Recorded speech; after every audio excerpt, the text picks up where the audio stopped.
Mm-mm-mm-mm-mm. Hey everybody, how y'all doing today? Happy Friday.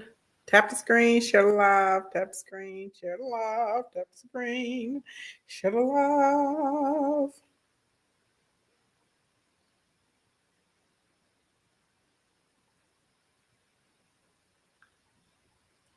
How's everybody doing? Hey Raw, hey Shamor, hey Veve, hey Veve, hey Veve, hey Veve, hey Veve. Hey, it's Tashina. How's everybody doing? Can you guys give me housekeeping, housekeeping, housekeeping, housekeeping? Let me set my little alarm. Here we are on a Friday afternoon. I was trying to make sure that I got to y'all before y'all got out and about for your weekend festivities. Okay. Um, Let's see. Thank you for the housekeeping. It helps me test my delay. Hey, Yolanda. Thank you for that, by the way. Hey, Lady O. What's going on, gorgeous? Hey, Marquita. Okay. Hey, it's Tashina. What's going on? Can I get everybody to give a special hey, girl, hey to It's Tashina? So, you guys don't know this, but It's Tashina has been a member of the kingdom for over a decade. I'm talking about she's been with me since my Periscope days. She flew all the way from across the pond, another country, to come to one of my conferences one year. And it literally, thank you, distant lover. It brought tears to my eyes because I was just like, oh my God. She was probably like my first international conference participant. And then after her, it grew and grew and grew and grew and grew. So Tashina, I just want to tell you, I love you. I adore you. You have to be the oldest like kingdom member. Baby, she is stuck with me. She's watched me grow many accounts, many pages. She's come to hang out with me on new platforms. And Tashina, I just want to tell you that I appreciate you because not not very often is somebody blessed enough to have members of their community that will stick with you, right? That will really stick with you. So thank you, Tashina. I appreciate you. Hey, Pen. All right. So housekeeping number one, before we get into it for today, and y'all do what you need to do. Tap that screen, tap that screen, tap that screen, tap that screen like you mean, tap the screen like you mean, okay? Tap the screen like you got a dream. Tap the screen like a fiend. I don't want y'all to be a fiend on nothing, if it's bad for you, but I just said it because it rhymed. But tap the screen, all right? Tippity tip, tip, tip, tip, tap. If everybody in here can give me 1,000 taps, that would be amazing. And when you guys tap the screen, it doesn't cost you a thing. It helps me show up on the FYP. So y'all tap, tap, tap, tap, tap, tap, tap. So we can work on getting started. Hey, Petty Row. What's going on, gorgeous? How are you doing today? So y'all know I popped on for Wealth Wednesday the other day.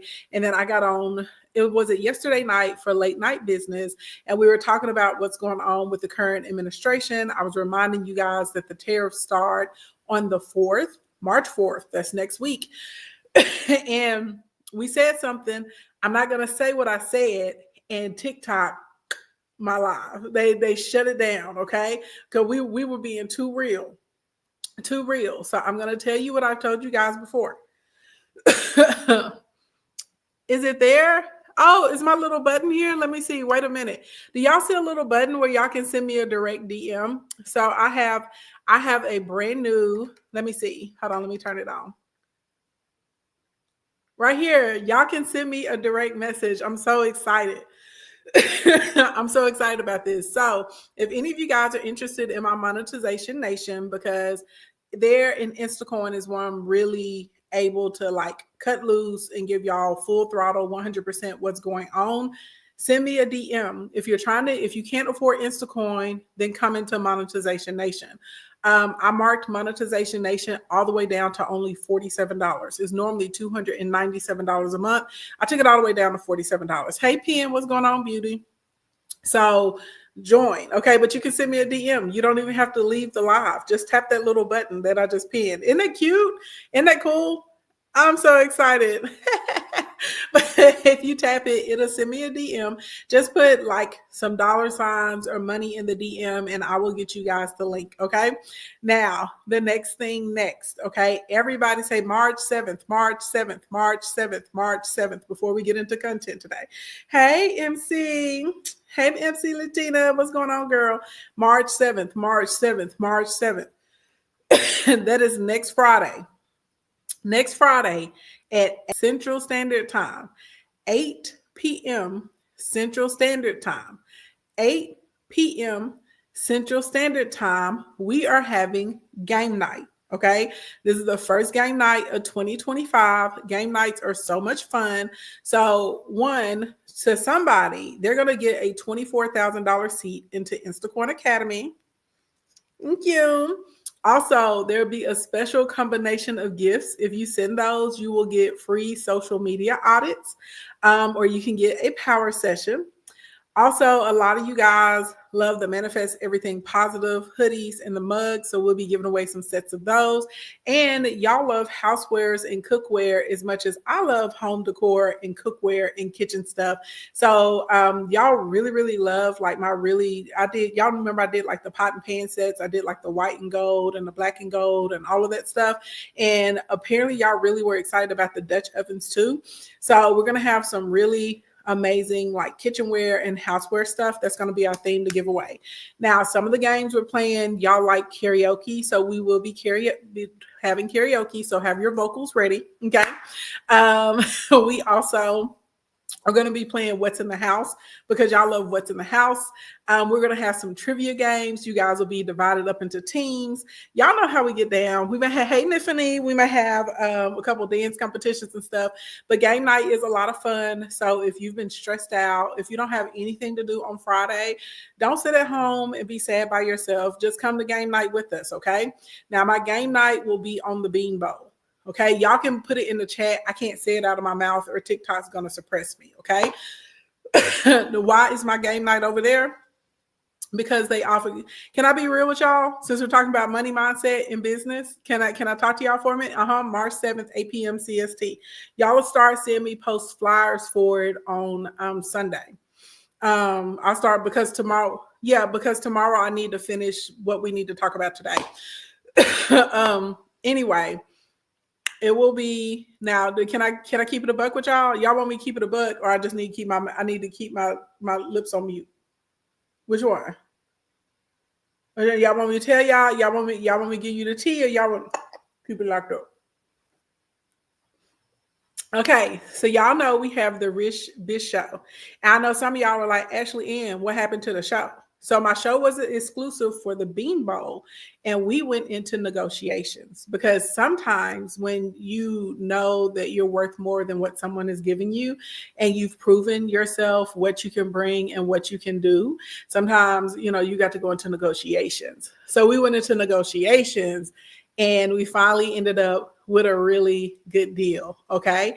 So one of the reasons y'all notice I haven't been battling on, over here on TikTok is because I would prefer for my battle team to throw for me on the Bean Bowl, because the Bean Bowl is offering your girl big money. Okay.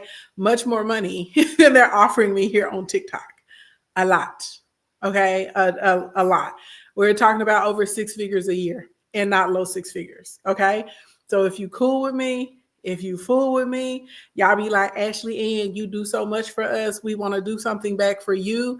If you can't afford one of my courses, you can't afford to come into Instacoin. You can't afford none of that stuff, but you can afford to come and watch the screen. You can come and afford to tap.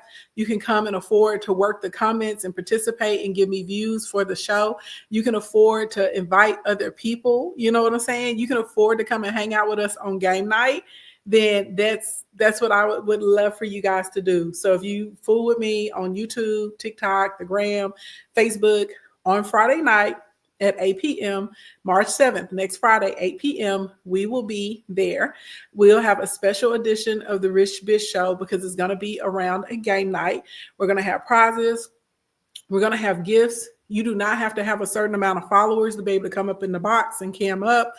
It's going to be such a fun time. But that's something that you can do for me. Okay. Help me while I help y'all. So Sunday, y'all will see me start going live over there again. So we can build up. Everybody got it? Y'all picking up what I'm putting down? God is good. Okay. God is good. He is good to me. And when I say that this is not like a barely six figure. I'm not in the 100K. Okay. We're over that. We're over that. And the better my performance is, I have a performance bonus. Okay.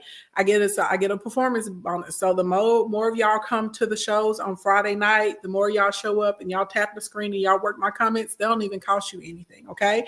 The bigger my bonus will be. Y'all picking up what I'm putting down? Can you help your girl out? Can you help your girl out? Okay. So probably all of our game nights are probably going to start moving over there. Oh, thank you. Thank you, Chosen.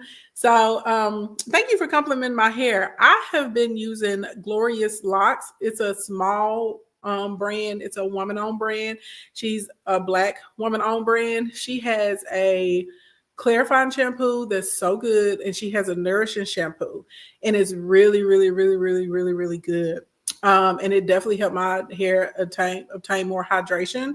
And like I just got a little bit of frizz, but this has been up like this. I did this Sunday, and we're on Friday. So I'm very, very happy with it. She also has a nourishing oil, which is different than a hair growth oil. Like a hair growth oil goes in your scalp, but this nourishing oil is actually for your hair.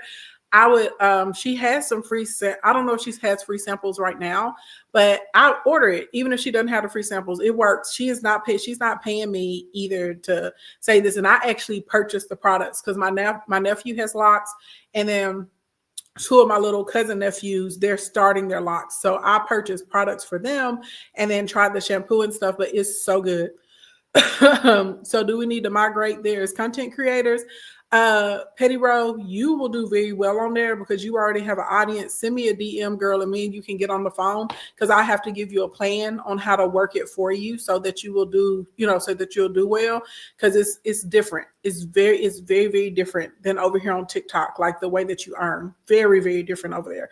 And they have a very different culture, and it's easy to get caught up. Oh my God, Gloria, y'all, she's in here. Glorious Locks. I literally was just, hey, James. Glorious Locks, I literally was just talking about you. I literally was just talking about you, Glorious. I was talking about, I was telling them about the oil that I'm using, your hair oil, and how good it is. And so anyway, y'all, I have, hey, Brenna, I have type 4 hair. Okay, I'm a type 4 hair girl. Y'all, we finna get into content in a minute. Y'all keep tapping the screen. Y'all know y'all got to get me to the first 10,000, and we got to get up to at least 50 shares. But I'm a type 4 girl, like with the hair. Okay. So this is not my curl pattern. I have to, two-strand to get my hair to do this. But her oil is so good. Like as far as if you need help, like retaining the moisture in your hair, I did my little butter or whatnot on my hair, and then I came through with her oil, and it works amazing. And y'all see up close, I have some frizz, but like I said, I did this on Sunday. So from Sunday to Friday, and it's still looking like this, you know what I'm saying? We're not mad at it. We're not mad at it. Okay. It's doing what it needs to do. And outside of a little edge control out here, I don't have any gel or anything like in my hair. I know it probably would look cleaner if I put gel or shine or something in it, but I've just never been a big fan of putting all that stuff in my hair, which is probably why I still have my edges. Thank you, Sheree. And I'm not bald. Okay. That's Glorious Locks. Put up a bunch of emojis or something so people can follow you. Y'all check her out. And if you have an itchy scalp, she has a spray that you can put in. So good. I'm laughing, Bruno, but it's really not funny. Okay. What platform we talking about? Nifani, I'll start putting up flyers on Sunday in the stories and on my page about the game night. And I'll be able to put the platform there. I just cannot say it because if I vocalize it, TikTok gets mad and they suppress my content. But yeah, I've seen them girls that do all the glue and stuff with their lace fronts. Baby, it's not that serious to me. When I wear a wig, I really don't care if y'all can clock that it's a wig. I mean, clearly we know overnight I didn't go from a number 4, with a little 613 dye in my hair to full-blown ash blonde. I don't care. I wear wigs because I like the styles. I think they're fun. You know what I mean? It's versatile. I clearly have plenty of hair on my head or whatnot. So for me, it's not important for it to be like glued down to my forehead and stuff like that. And if y'all can see, my forehead isn't that deep. You know what I'm saying? Like, it's 3. You're supposed to have 4 fingers. Look between my eyebrow and my forehead, and I'm touching. My finger up here is touching. Okay, I only got 2 on the sides. My natural hairline is down like really far on my forehead, so I can't. If I put a lace front down here, I'm gonna look crazy. I'm gonna look crazy. Okay, I'm going to look nuts if I put a lace front down here. So I don't. But to each his own. Okay, ain't nothing wrong with that. Okay, every now and then I may have to put a little got to be or something like that on there to tack it down if I'm doing something important. But I will you will never catch me with a razor blade shaving back my hairline for a wig. You said that's your issue too, Yolanda. You may need to be a person. Sometimes if I wear a lace front and I need to look more realistic, I wear it behind my hairline and just pull my hair out on the perimeter, and I'll try and blend it with the unit. And then like a straight back braid down helps, and then cutting it, which people are like, oh my God, don't cut the front or don't cut the closure. But I mean, if you have a hairline like ours that's like down low, you can't. It will. Could y'all? That girl everybody's laughing about, like at the Wall Street Journal, and she has that wig pulled all the way down. That's exactly where I would have to put my lace front if I was trying to actually cover all of my edges, because I don't have enough forehead space. Like, no, regular people have more forehead space than me. Their forehead, I have a wide forehead, not a deep forehead. So my hairline, and y'all see how my hairline comes in like on the sides of my head. Like you know what I'm saying? I can't. If I was going to swoop my edges, they would be like all the way down here if I swoop my edges out. I just don't have the forehead space like that. Anyway, let's see. Okay, y'all, we're at 40 shares. We need 10 more shares and we can go ahead and get started for today. This is a special edition. You said you never thought about that? Baby, okay. And if you're a type 4 girl and you struggle with like your blowout or like being able to hold your curls and stuff, you probably need a steamer and you need to get some of that hair oil from Glorious Locks. Life changing. No joke. Okay. No cap. And it makes your hair more manageable. Okay.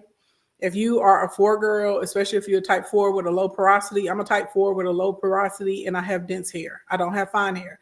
I have coarse hair and it is dense. Okay. Baby, I used to get so frustrated if I tried to do a blowout and something and my hair would like start regressing immediately. It's because my hair didn't have enough moisture and I didn't know that. I had to get down to the science of it. And so my hair was trying to like grab water from anywhere, even from the air. And that's why I would get a blowout and within 2 or 3 hours, I looked like a fuzzy Q-tip. It was like, right back. But once I started steaming my hair, and then I figured out like how to get a good oil to help the moisture stay in there, we can do some things now. we can do some things now. Hey, Miss Matt, what's going on, lovely? How are you doing? You said that must have been why my hair holds not even just could probably so. I'm telling you, like in the hair steamer I have, I'll try and do a little post and show y'all, but it doesn't even. It's cheap. It's cheap. I bought it online. I think I paid like $35 for the hair steamer. I've had it like 3 or 4 years, and it has the little part that will turn into like a face steamer too. But I love it. I love it. Okay. I love it. You love me. I love you back. And then I have one of those little caps for when I travel. Now the actual hair steamer that you put the water in works better than the cap, but the heated cap is a good alternative if you don't have a steamer, and it just plugs in. You put your shower cap on and you put, it kind of blows up a little bit, like kind of puffs up, and it makes heat that circulates all over your whole entire head. And they say you're just supposed to do 1 round. Baby, I don't. I be underneath that thing for like 40 minutes. Okay. I think if you have finer hair or maybe you have like a looser curl, you may not have to do as much work with it. But I'm telling you, if you got hair like mine, like hair that will fight you back, like you can look at my hair and tell I'm directly connected to the motherland type hair. If you have hair like this, baby, get that steamer, okay? And at least twice a month. And if your hair is really dry, you may need to start once a week until your hair catches enough moisture. And I'm telling you this, when you take the shower cap off and stuff, your hair is gonna feel heavy. It will feel like I'm telling you, I never experienced this before I started. Y'all know I brought my friend Nakia Amore on with the hair care products before, and she was on me about steaming my hair, and I finally did it, and I got amazing results. I got hey, you said Purnama from Indonesia. Hi, Purnama from Indonesia. Welcome to the kingdom. So I got fantastic results, and I haven't looked back since then. But baby, yes, hair will fight you back. Mine too. But it's because it did not have enough moisture. I'm telling you. And when I steam my hair, you know that old school cholesterol. I do that, and then I find a deep conditioner that has some mint in it, and I mix them together. And I put the shower cap on, and I get underneath the steamer. And if I'm traveling and it's time for me to steam my hair, I take my little heated cap with me, and it works. It does the job, baby. I'm telling you, when you come from underneath and you take the shower cap, you're going to feel the weight of your hair on your head because it actually absorbed like the moisture. Life changer. So then, whenever you blow dry it, put a little serum in it. A little heat protected, and now you don't have to worry about your hair getting a bunch of fade knots. You don't have to worry about it tangling up. You'll retain like so much more of your length, and it just works. Okay, now if you have high porosity hair, I don't know what to tell you. Okay, I'm a low porosity hair girl. I don't have high. I'm a low to mid. I don't know what to tell you. You got to go find somebody with type 4 and high porosity hair, and they can tell you what to do with that type of hair.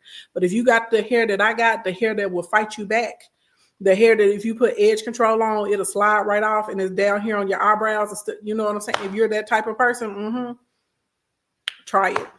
Try it, okay? And then, like I said, get that hair oil from Glorious Lock. I think it's a nourishing oil is what it's called, nourishing hair oil. Get that and put that on your hair. Like once you rinse out your cholesterol and stuff, do a little leave-in conditioner, put that oil on there. So stuff is locked in. All right, in the kingdom, y'all know what I want to see. Ready. Let me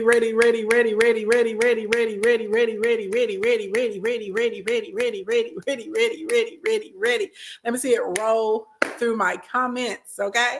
If you do not know me, my name is Ashley Ann. I teach Wealth Wednesdays at 11 a.m. Central Standard Time. I know you're like, it's not Wednesday. It's not. It's Friday, but we have a lot going on. Okay, we have a lot going on. So I need to talk to you guys that are business owners, entrepreneurs, or thank you, Queen Niche, or you're thinking about getting a business, okay? And we need to talk about y'all being full of crap. Thank you, Glorious Locks. We need to talk about y'all being full of crap today. That's what we need to talk about. Like, to the point, I'm about ready to pull my eyebrows out. I'm about ready to pull my eyelashes out. I'm about ready to come to some of y'all's houses and stomp on your toes and poke you in your eyeballs because I'm so sick of it. I'm sick of it. I'm sick of you. And we need to have a real conversation because there are extreme things that are happening in our country right now. I don't know if any of you had a chance to watch the meeting with Donald Trump and JD Vance and President Zelensky.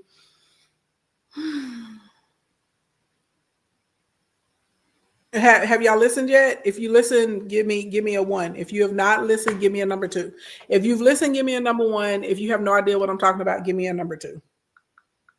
And this is on top of the budget change, which is what we were talking about on Thursday. Okay, I'm gonna just play a little snippet. I'm not gonna go crazy. I'm gonna just do a little snippet. Okay, just a little snippet. Just a little snippet, okay? Here is some of it. Don't tell us what we're going to feel. We're trying to solve a problem. Don't tell us what we're going to feel. I'm not telling you. Because you're in no position to dictate that. Remember this. You're in no position to dictate what we're going to feel. We're going to feel very good. Feel influence. We're going to feel very good and very strong. You will feel influence. You're right now not in a very good position. You've allowed yourself to be in a very bad position, and he happens to be right about From the very beginning of the war. You're not in a good position. You don't have the cards right now. With us, you start having I'm not playing cards. cards. Right now, you don't. I'm very Yeah, you're playing serious, cards. Mr. President. You're I'm playing very cards. serious. You're I'm gambling the with the president lives of of the world. millions of people. You think You're gambling with World War III. What do you think You're about- gambling with what do you World think War III. And Really? what you're doing is very disrespectful to the country, this country. I'm It's with back all to respect to you. you. Far more than a lot of people said I'm wearing they respect. should have. Okay. So I know y'all are like, Ashley, what does that have to do with, them cutting the budget, adding, over, what is it, 300, what did I tell y'all, $328 billion to the deficit for just this year alone, $295 billion to the deficit next year, cutting Medicaid, cutting funding to the VA, cutting out food stamps, cutting out housing. Don't forget, if you make under $360,000 a year, your taxes are going up, and they're giving tax breaks to top 1% earners. Blink, blink, blink. Now, a lot of people struggle sometimes connecting the dots between how we are interconnected as a global community and a global society. And y'all, I don't know if y'all remember, this was like last summer, I was explaining to you guys about GDP and the GDP of America compared to the GDP of China. I don't know if anybody remembers that. I don't want to make your head hurt too. I don't want to make your head hurt too much. Okay. My goal is not to give you a headache today. It's just to kind of help line things out. Okay. So basically, in free market trade systems, every geographical region on the planet, on the globe, has some type of resource. Okay. So even if we're just looking at America, just the United States of America, as you travel across the country, there are certain areas in the United States, they're more like mineral rich in some areas. Maybe some areas are more resource rich, right? Depending on if they have mountains, rivers, oceans, trees. Thank you, Tina. Thank you, love. Like, right?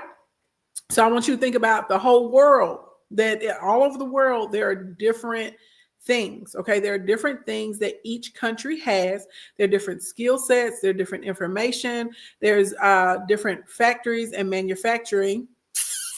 Thank you, Lady Thompson, that are all set up all over the planet Earth. Okay.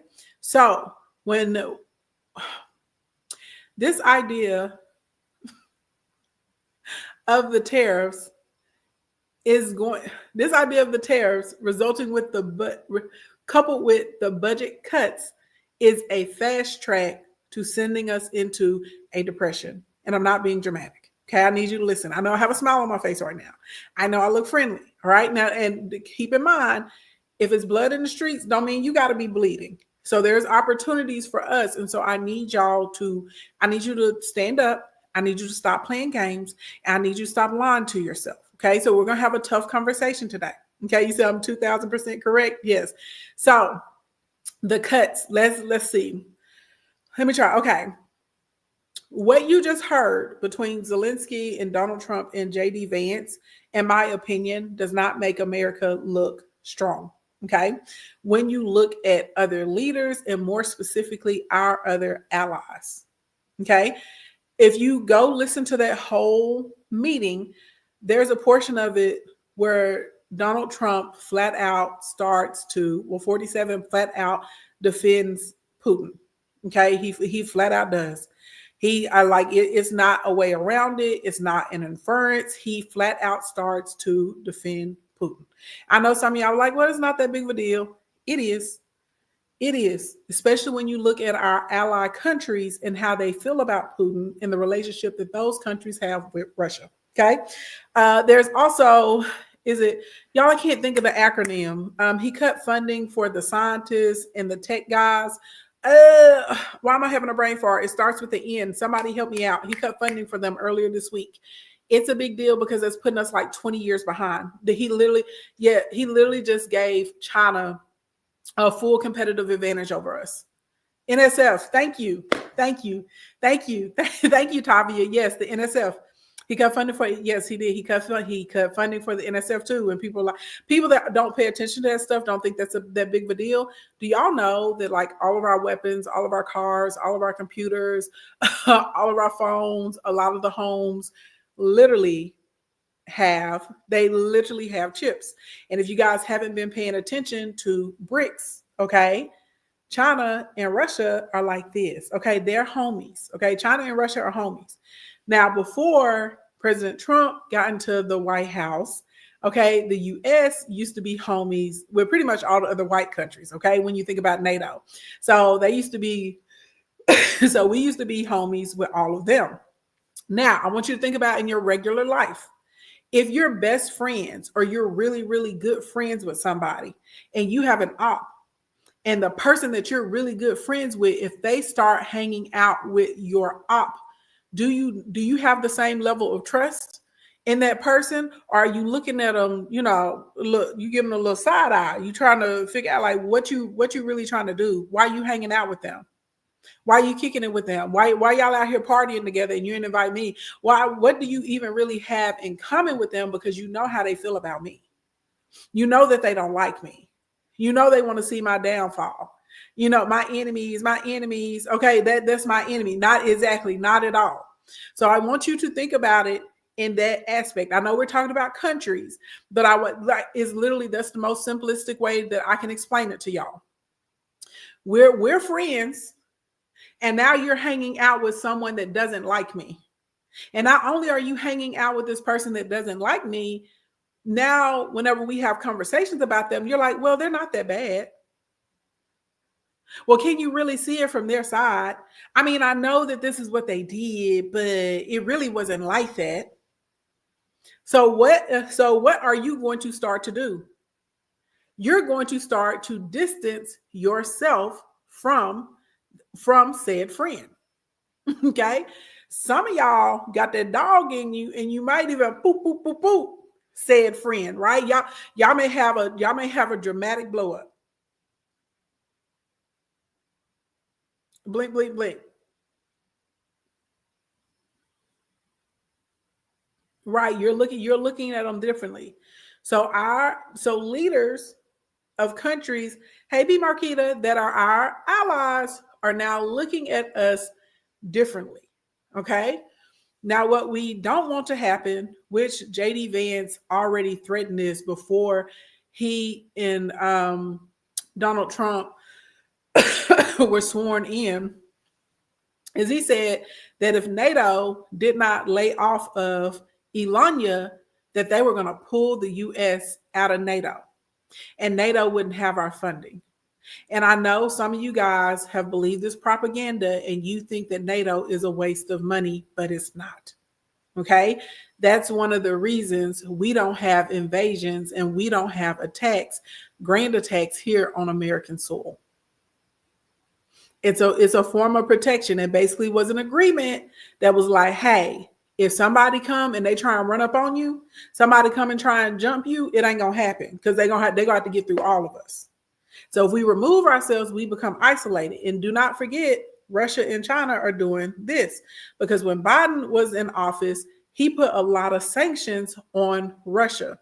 And I don't know if y'all remember, maybe about 2 years ago, it was one morning you got up and the ruble had completely lost its value.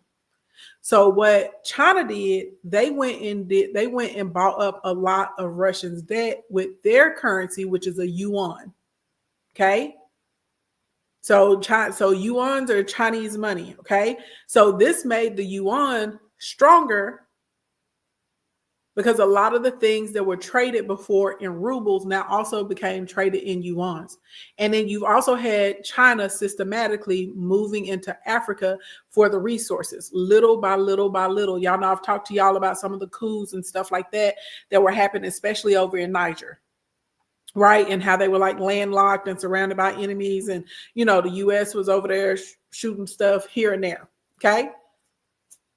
Is this making sense? I need y'all to be able to put 2 and 2 together because I need y'all to start preparing. Some of y'all are still walking around like everything is normal. Y'all, it's not. It's not. Okay. And this is not a panic. This is a be smart and a strategize. Okay. So now you got, okay, our people that thought we were friends, they're looking at us real funny. They like, what's really going on over there? Okay. They also, in the meantime, I don't know if y'all were keeping up with some of the press tour that JD Vance was on when he was going over into Europe and making direct attacks towards a lot of the European leaders. And basically out here, okay, telling them that, y'all need to get on board with the Yahtzees, okay, and making direct digs and direct attacks. If y'all get a VPN and you can tune into some international news, you will actually see a lot of protests that are happening, huge, not small ones, that huge, that are happening outside of the United States on our behalf, and them telling their leaders that they have to do something about our sitting president here in the United States. Okay. Now, I don't even want to get into the whole situation with China and Taiwan, but long story long, it's basically only a matter of time at this point before they cross over into Taiwan. And that's a whole crap show. Okay. I won't get into that. Maybe we'll come back tonight or maybe tomorrow. We'll talk about that. Okay. So it's a lot that's happening right now. Now, on top of all of this, the way that U.S. is like, oh, we're putting sanctions on this country and that country. Well, other people can sanction us. Other people can fine us. Other people can try us. Okay. Other countries, other organizations, they same thing. Okay. And they also can withhold different goods and resources as well. Okay. So, because you have to remember, it's a global economy, and some of us in the United States, we live in a bubble. And because, you've had the luxury of not ever having to be confronted with these things, a lot of people in the United States literally have not looked outside of the United States to understand the dynamics, right, of how we really interact with other countries and how many goods and services and how many products, okay, that we get from other countries. Part of it is because of the labor. American people are not going to work for the same amount that someone in Jamaica works for. An American person is not going to work for the same amount someone in the Philippines works for. An American person is not going to work for the same amount someone in China works for. Y'all picking up what I'm putting down? An American person is not going to work for the same amount someone in Costa Rica is going to work for. Blink, blink, blink. So you had a lot of American companies put their manufacturing in these other countries so that it can help control the cost to keep it down. So you have not only us importing things, not only do you have us importing things from other countries, but you also have American countries that have manufacturing set up outside of the United States. Technically, when they bring those products, those supplies, those tools, ingredients, whatever it is back in, now those are getting import tax. Make sense to everybody? Everybody following me so far? So this is what I'm telling y'all. It's a lot of pieces that are happening all at one time. So on March 4th, hey, Alexi T, on March 4th, side note, reset, if you're just getting here, my name is Ashley Ann, and I like to cook, I like to clean, I don't smell like onion rings, and I love helping people make money, okay? So basically, we're getting to some things that y'all are going to have to do so you can get out here and get your coins, okay? Long story long. And also, if you want to have a good time, March 7th, that's next Friday, we're having game night, okay? Pull up. Now, back to what I was saying. So now you have things that are coming in that the tariffs are going to be even higher. And I don't know how they were able to get so many of y'all to believe down to the tip of your toes that y'all would come in here and y'all would argue with us that the other countries paid the tariff and the other countries don't pay the tariff. We pay the tariff. We, the people. So at this point, right now, I'm not joking, okay? I'm not exaggerating. As of right now, it now costs you more to live in America than it did before. And they are actively taking away your benefits and social services. Blink, blink, blink. So if you're a person or you have a family member, and let's say, let's say they're on Medicaid and there's a particular medicine that they need. Well, now they don't have the Medicaid subsidy. And they also signed an executive order to, I can't think of the name of the bill that they repealed that Joe Biden and Kamala Harris had worked on, to where it brought the price of a lot of life-saving medications down low. I'm talking about brought down people's insulin to like $6. Okay. I'm talking about low, like very, very, like medications that millions and millions and millions of people, they repealed it. So that's not the case anymore. So now your medicine has gone up. Okay. Now I want you to put in, let's say that your medicine comes in a plastic bottle, okay? Which most medications come in plastic bottles. Well, fun fact, America is the #1 importer of plastic from Canada. And as of March 4th, there's a 25% tariff put on all imports from Canada with a 10% exclusion for energy. Now, let's say you're on a fixed income and the cost of your medicine just went up, right? The cost of the medicine just went up because you lost your Medicaid, and it got a little bit higher because they have to pay more for the plastic bottles and the plastic caps. Then on top of that, your food, maybe you have a special diet because maybe you are diabetic. So, you just can't be out here eating all that processed stuff, okay? And so when you're going through the store and you're shopping the perimeter of the store and you finish buying your fresh produce, but you're buying things that are maybe like prepackaged or less sodium, uncured, stuff like that. When you go through the store, what are things typically put in? Plastic. Just for fun, when we get off of here, y'all should go open up your cabinets and open up your refrigerator and see how much stuff has plastic or is packaged in plastic. Okay, now on top of that, there's a food shortage that's happening, okay, because we got the bird flu attacking the eggs and whatever else going on, okay, and you got all of these immigrants that were TIN that were contributing into our system, even though they weren't able to pull out of it. They're putting billions of dollars into our system that Americans were able to utilize. Well, now they have been afraid to come to work. And the farmers have been reporting that literally the produce is rotting in the fields because there was no one to come and pick up the strawberries. There's no one to come and pick up the cabbages. There's no one to come and pick the oranges. There's no one to come and grab the grapes. And then the other portion, the over 42% of fruit in the United States that we import from Mexico, now also has a 25% tariff on it. So now you have the same amount of demand, but you have a lower supply. What happens in basic economics? When you have a large demand and we have a lower supply, what happens? The price goes up. So you have the price going up because of the supply and demand issue. And on top of that, the price is going up because it's imported from another country. See, a lot of people think avocados are the only thing that we get from Mexico, and that's not true. Okay? Let's say it's time for you to go and get your car repaired. A lot of the products, a lot of the parts for your vehicles come from Mexico. Americans don't know that though. 1 out of 16 cars sold in America is completely fabricated in Mexico. 1 out of 16. Let that sink in. You like wine? Guess where we get cork from? Canada. So yeah, baby, that glass of wine that you need to drink to take the edge off is finna be a little bit higher too.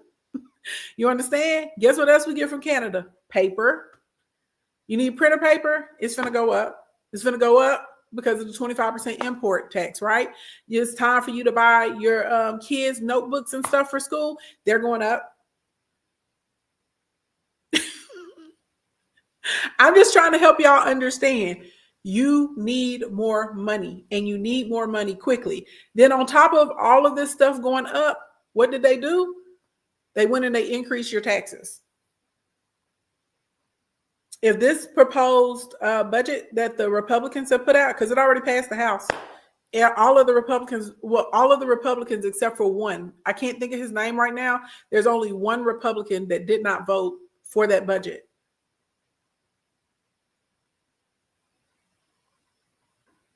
And if they get in the Senate and it's a tie, it's going through because JD Vance is the vice president and the vice president is the tiebreaker in the Senate. So that's good. That's why everyone, all of us that are reporting on it, we're reporting on it like, yeah, it's a wrap. It made it through the House. It's a wrap. Because who's going to stop them in the Senate?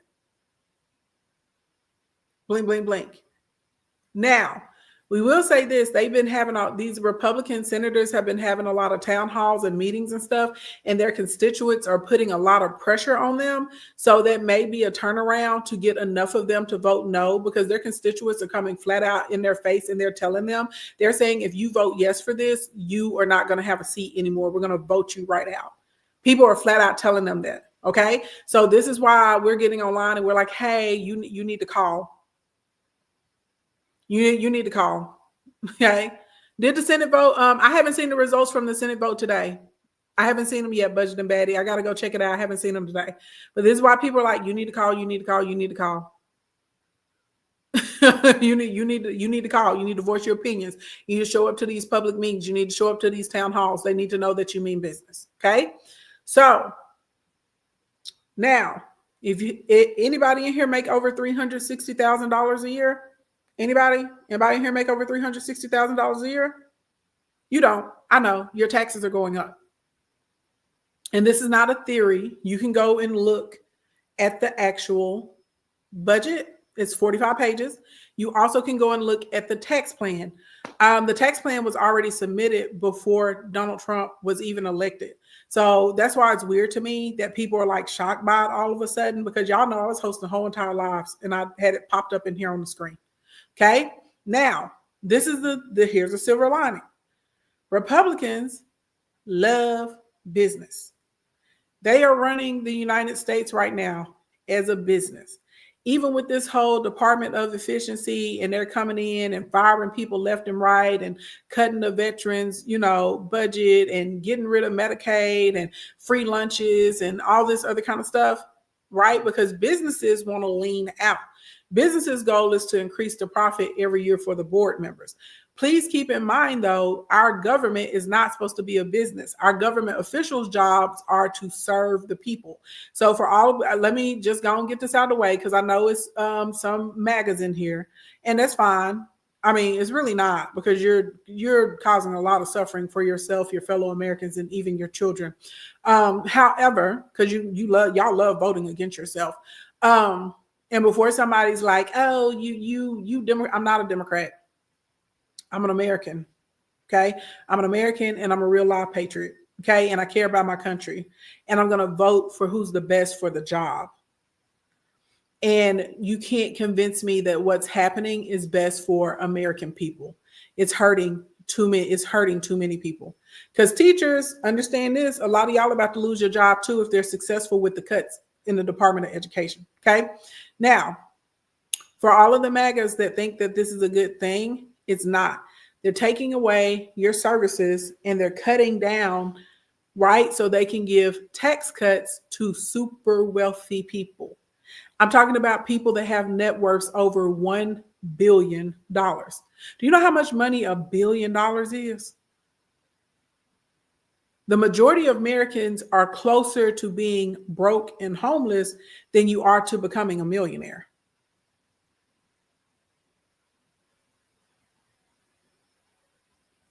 The majority of Americans, which is you're closer to becoming destitute and poor than you are to becoming a millionaire. Okay. Then if you look at a billionaire, okay, if somebody gave me $5,000 a day every day, how many years do y'all think it would take for me to get to $1 billion? If somebody came in here right now and they were like, I will give you $5,000 a day every day. Hey, Dr. Leon, how many years would it take me to get to $1 billion? That's the riddle. Somebody go Google the answer. I already know the answer. I just need y'all to understand. And this is coming from someone, because I do make millions of dollars, but I care about my community. I care about my people, right? I know it's better overall for most of us to be okay than for us to not be okay. So yes, I'm a person, my taxes are going down. I'm also a person that does not mind paying my fair share. And y'all see the enormous amount of philanthropic work I do with my money. And I'm very sure that is why God continues to bless me to earn what I earn, because I'm a good steward over my money and I do what I'm supposed to do. I don't hoard it. I put it back out to serve my community, right? Did somebody go Google the answer? Because I already know the answer. All right. And people don't understand the magnitude of $1 billion. So the fact that people that have a net worth over $1 billion are getting tax cuts is insane. Tax cuts to the tune of 1.4 trillion. And they're increasing your taxes. The government's job is to serve. Is not to create profit. Is to serve. We're supposed to serve the community. We're supposed to serve. You said 16 years, baby. It's gonna take. If somebody gave you $5,000 a day every day, it would take over 16 years for you to get to $1 billion. Yes, 547 years. Yes. If someone now, I want y'all to think about it. If somebody gave you $5,000 a day, I didn't say $5,000 a week. I said $5,000 a day. That's $35,000 a week.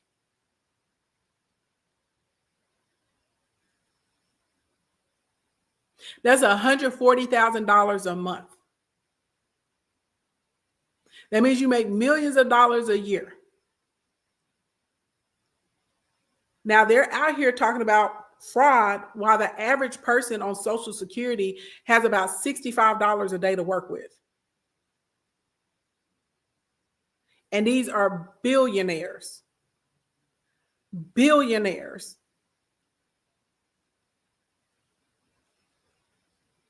There's a problem.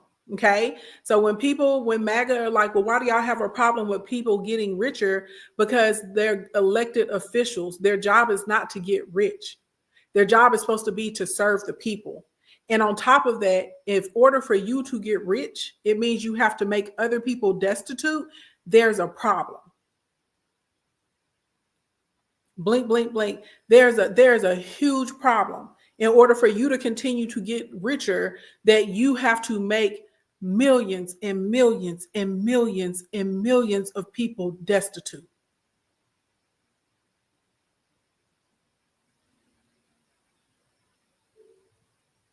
And I know some of y'all don't agree with me, and that's fine. But the numbers are the numbers. Okay. Y'all know I'm a very logical girl. I'm an extremely logical human being. And I am a numbers girl. And the numbers don't lie. And I've been telling y'all about this. I've been telling y'all about this. I've been telling y'all about this. So it's not all doom and gloom. Okay. Now, again, what did I tell you Republicans like? They like business.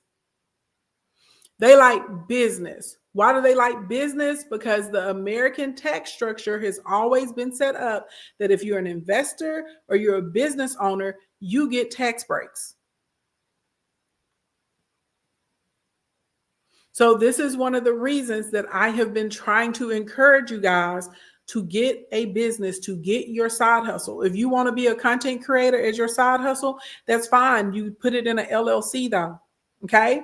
If you have a side hustle and you've been piddle paddling with it, baby, it's time to kick it into high gear, because you need to be able to get the tax benefits that businesses get, right, to counter how much your taxes are going up on you as a W-2 individual.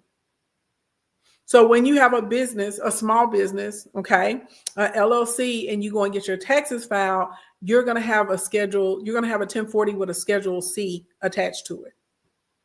That's how that's going to work. And the great thing about Donald Trump, he came out before he won the election, and he has not changed his mind about it at all. He wants to make his tax code permanent. So that means you get to tap into bonus depreciation. Okay. That means you can use Section 179, baby, all day, every day.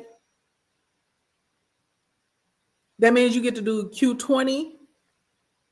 Right, baby. That means you can get all them write-offs. Okay, there's a lot of things that you can do. Hey Roger, that will help you, and you need it, because literally I don't think it's computing for a lot of Americans that when their tax liability goes up, how a lot of y'all, get tax refunds every year and stuff. No. Blink, blink, blink, no. Or it's about to be significantly reduced. Right, your home office, your kids working for you, the Augusta rule. I use the Augusta rule every year. I make sure I have meetings and business functions at my house and stuff like that. And my business is able to rent my house from me. So it's a legitimate expense.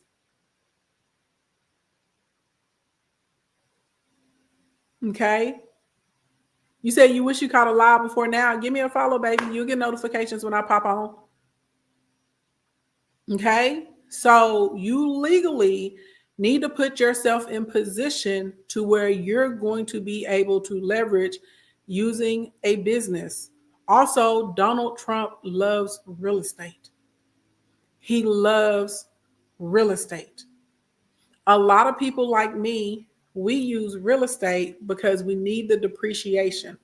The depreciation is a direct deduction on our taxes.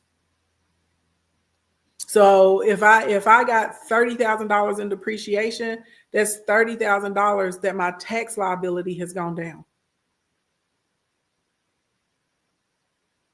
So a lot of people that own real estate, we're not necessarily over here like, oh yeah, I'm just making a killing off of my $400 of profit a month. You know what I mean? On my 6 units. For us, it honestly, that's more of a hassle. And let me tell y'all this too. Some of y'all that have real estate, you better start looking for some different tenants and see what you can do on the state side. Because word on the curb is they trying to slash the VA benefits. And a lot of y'all rent to vets. Blink, blink, blink. I love renting to vets. Vets weren't any trouble. You get that rent every month. You know what I'm saying? A lot of them like doing their own little projects. They enjoy a little conversation. They're not going to be any trouble. They're going to keep your property clean. They have a lot of respect. Okay. A lot of military men and women are very orderly. You know what I mean? They're very disciplined in their home life. Oh, a vet is a great tenant. See, some of y'all ain't thought about that while y'all were out here voting for all this stuff. That now your vets are about to lose the funding to pay for the housing, and that's going to F up your money. Y'all didn't think about that, did you? See, that's what when I say this affects everything, this affects everything and everybody. I know some of y'all in here, you're like, I don't own any real estate, so big woo, it don't affect me. Baby, you think all these layoffs at the federal level is not going to make it harder for you to get a job because now you're competing against people that are overqualified? Have you ever seen the resume of a federal employee? And most of them have military experience. They're more reliable than you. They're more educated than you. They're more skilled than you. See, people not thinking, they're not thinking about that. Also, when they're cutting the funding for the veterans, for housing, for food stamps, for Medicaid, and all of that, a lot of private companies have contracts. And the contracts are paid through these budgets. So what's going to happen? That means the companies are going to start to fold and you're going to be out of work. People don't believe this, but the largest employers in the United States of other Americans are small business owners. It's not the big, huge conglomerates. So when they go out of business, right now, there's more people out here trying to find a job. Now, what were we talking about earlier? Supply and demand. Supply and demand does not just work for physical products and services. Supply and demand also comes into handy with labor. If I'm an employer and I know that there's a tremendous amount of people that are trying to get a job, and these people are willing to work for less than what I normally had to pay, well, now some of the pay rate is going to go down as well, because I don't have to pay you as much because there's 20 other people that will take this job. Blink, blink, blink. Exactly. I'm just trying to make it plain for y'all because some of y'all are not getting it. I don't know why you're having such a trouble connecting the dots. I really hate that George Bush pulled the No Child Left Behind, because on the cool, some of y'all should have been left behind because you would have straightened yourself up and you would have paid more attention, and maybe you would have gotten your comprehension together and you'd be able to understand more things.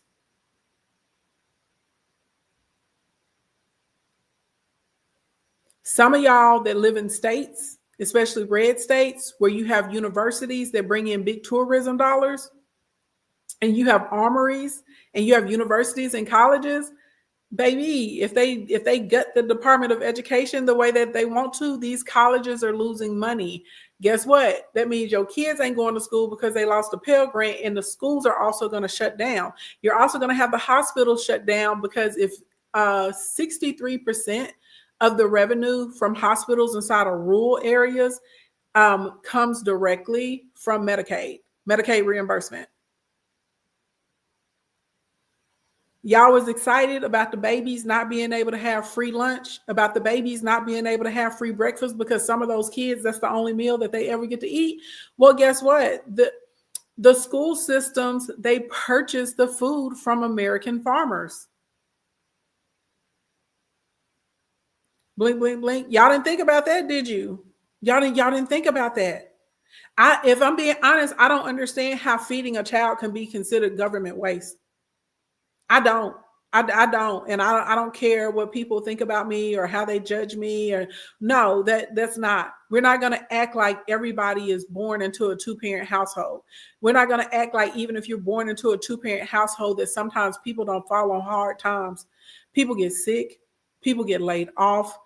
People go through traumatic mental health issues. Okay. There's so many things that can happen in your life. So many pieces of calamity that can happen all at one time. Sometimes when you're just getting started, you need those services to help you out. Thank you, Eden. Thank you. Thank you, E. Danielle. I don't know. I can't tell you how many of us, when we were in college, we were on food stamps. And I'm not ashamed of it. I absolutely was on food stamps when I was in college. Sure was. Because even though I had a scholarship, my scholarship paid for my tuition. My scholarship did not pay for my books, and it did not pay for my meal plan. And I don't know if any of y'all have ever sent a kid to school and you know how much that meal plan costs.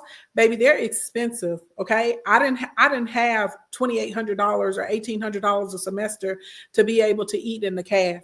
And I was taking double class loads, and I worked a job on campus, and I had a part-time job off campus.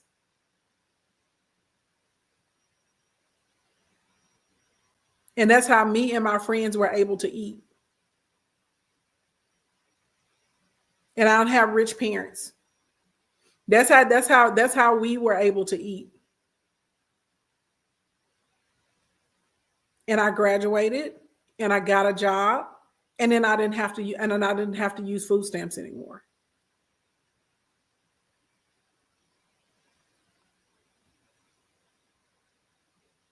You said all college students should get food stamps as needed. Yeah, a lot should. We didn't have housing subsidies. It was that, or you took out loans to get up to your nose in debt. My mama was in college when Reagan came into office, and he cut the Pell Grants, and my mama had to quit college because my grandma and papa could not afford the tuition. My grandma and papa had 10 kids. My mama had to quit school. She was in the middle of college and had to quit.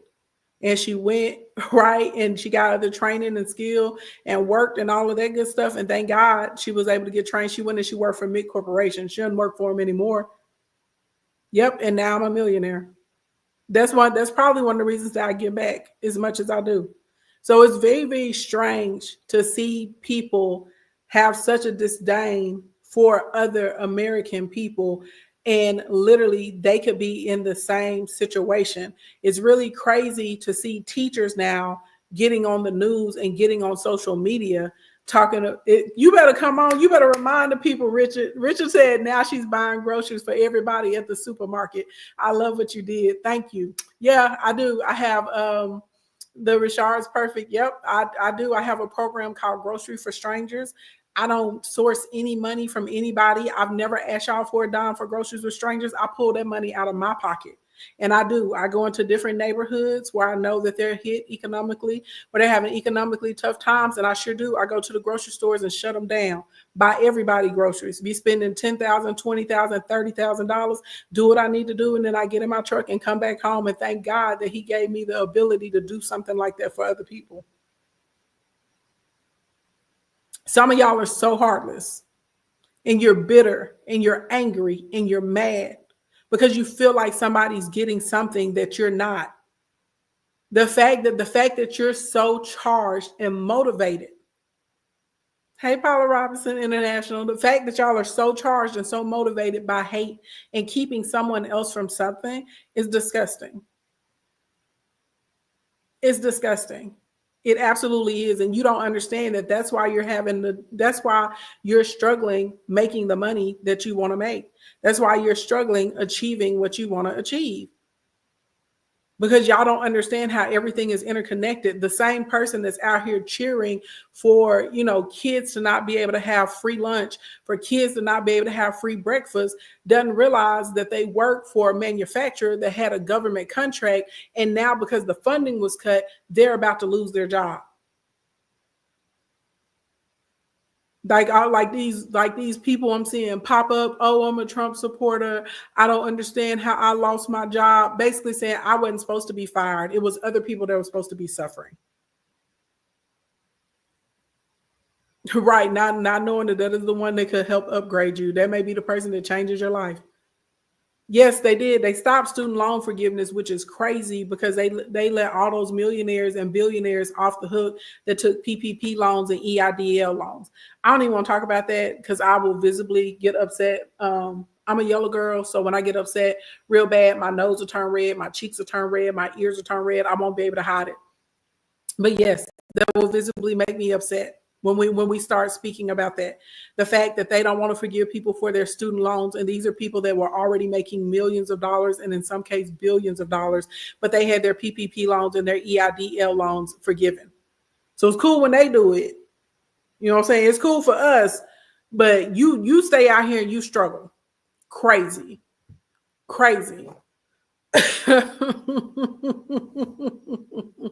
Now, let's talk about some things, right? We're talking about these businesses, some things that you need to be doing with your business. Okay, let's talk about that. And then I'm going to let y'all go on, get together for whatever y'all going to be doing tonight. Okay. All right. I love them being in their find out season. Right. I've seen those two talking about it wasn't supposed to happen. Yeah, they didn't think it was going to happen to them. And I'm like, how could you not think it was going to happen to you? So this is the thing for people that are championing this. You're poor.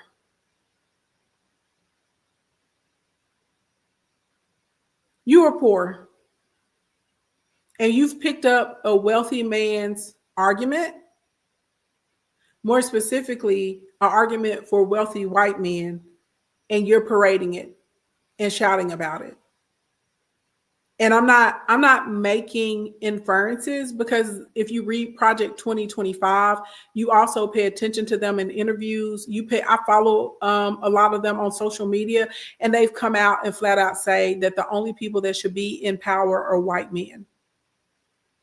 They literally have said they have said that. They have verbatim said that at this point. So it's very strange for you guys to be arguing about people who have a $1 billion net worth not having to pay a capital gains tax. That's crazy to me.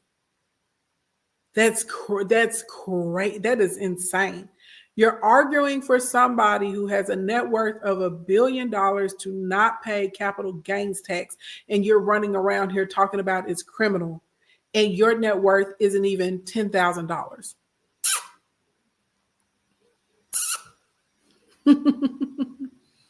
Thank you, Libra's Touch.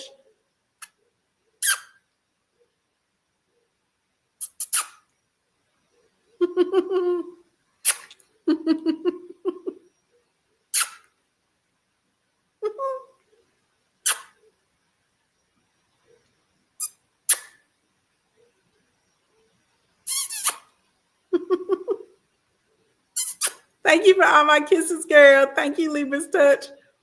It doesn't make sense to me though. It doesn't make sense. And I know someone probably feels some type of way about me looking you right in your eyes square and saying you're poor, but you are. You are. I'm poor compared to a billionaire. And I know a lot of y'all are like, Ashley Ann, your money is long. It is, but it's not as long as theirs. It's not. I'm just keeping it a buck. If Elon Musk looked me dead in my face right now and said, "You poor pauper," I'd have to say, "You know what? You got me there, bro. I'm poor. I'm poor compared to you. You're right." Okay. If what's her name? Nancy from the WWE Department of Education. She said if she looked at me and said, "You broke B," I'd be like, you know what? I'm a broke B and you an old B. You understand? Because these are people that are worth billions of dollars. The least I think the lowest net worth in the current administration is $500 million. So imagine me out here arguing for my taxes to go up and a billionaire's taxes to go down. Crazy work. Y'all drunk the Kool-Aid. Y'all drunk the Kool-Aid. And it boils down to racism. That's all it really boils down to, and to self-hatred. And for all of you women, all of you MAGA women, you're like, hoo. And baby, I guess you're not going to be satisfied till they got you in the house barefoot and pregnant and Jim Bob is bopping you upside the head and you can't get no help. Because quiet as it's kept, white women benefited the most from affirmative action in DEI. It's y'all. Y'all benefit the most from it. So if anybody should be out here fighting about it or was fighting to keep it, it should have been y'all. And I would watch it all the time in the bullpen. You know, a white woman would be considered a minority. And so a guy would have his wife, you know, come in on a JV for a specific project, him and somebody else. They would make sure that the wife owned 51% of the company since it was a majority share, and they could pick up those government contracts. See, now they want to go back to where you have to have a husband or your father to have a bank account. They want to go back to where a woman can't purchase a home on her own. Right? They branded DEI as Black because it's a market employ. And there are some of us that are smart enough to see it. And unfortunately, the majority of us cannot. It is all marketing that they put Black people's face, more specifically, they put Black women's face on DEI to turn people away from it, to get people angry about it. But realistically, this is about white women. This is about controlling y'all. Black people aren't as stressed about it because the government has been after us. Okay, the government been after us. Okay, but for white women, oh no, this is a direct attack on you. I bet y'all didn't know until about I think it's 1992 or the 1994 is when they started considering women in health studies, and they started finally learning that women's bodies don't work like men's bodies. Before then, the same thing they would do for men, they did it to women because they just assumed that we work the same, and we don't. That was thanks to DEI. The fact that your employer can't work you like a slave for 13, 14 hours. The fact that you have to get breaks, that you have to be in a clean work environment, that there has to be a facility for you to be able to use the restroom in. That's DEI, baby. All of that is DEI. That you as a woman, when you have a child, that you're able to stay at home for a few weeks with your baby. That the husband is able to stay at home with his baby. That's DEI. That's DEI. So the baby, when I say y'all to drink the Kool-Aid, you to drink the Kool-Aid. The military preference, absolutely. A lot of these veterans are finna be shook because they were getting DEI on the military preference for all those contracts and stuff. Absolutely, 100% DEI. So it's wild. Okay, so I'm gonna put up a little list, and I'm not gonna yell and scream at you guys today, unless somebody comes in here and makes me angry. Then I may yell and scream. Okay, but I'm gonna do my best not to yell and scream at y'all. Let's see. Okay.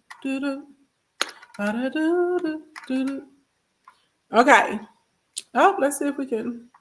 Let's bring this down. So this is a list And I'm gonna keep it over here to the right of the screen. I know some of y'all get annoyed when my face is blocked, but whatever. Let's see. I think I can put up this list on Instagram too. I can. Let's see if we can. Oh, I can't move it down on Instagram though.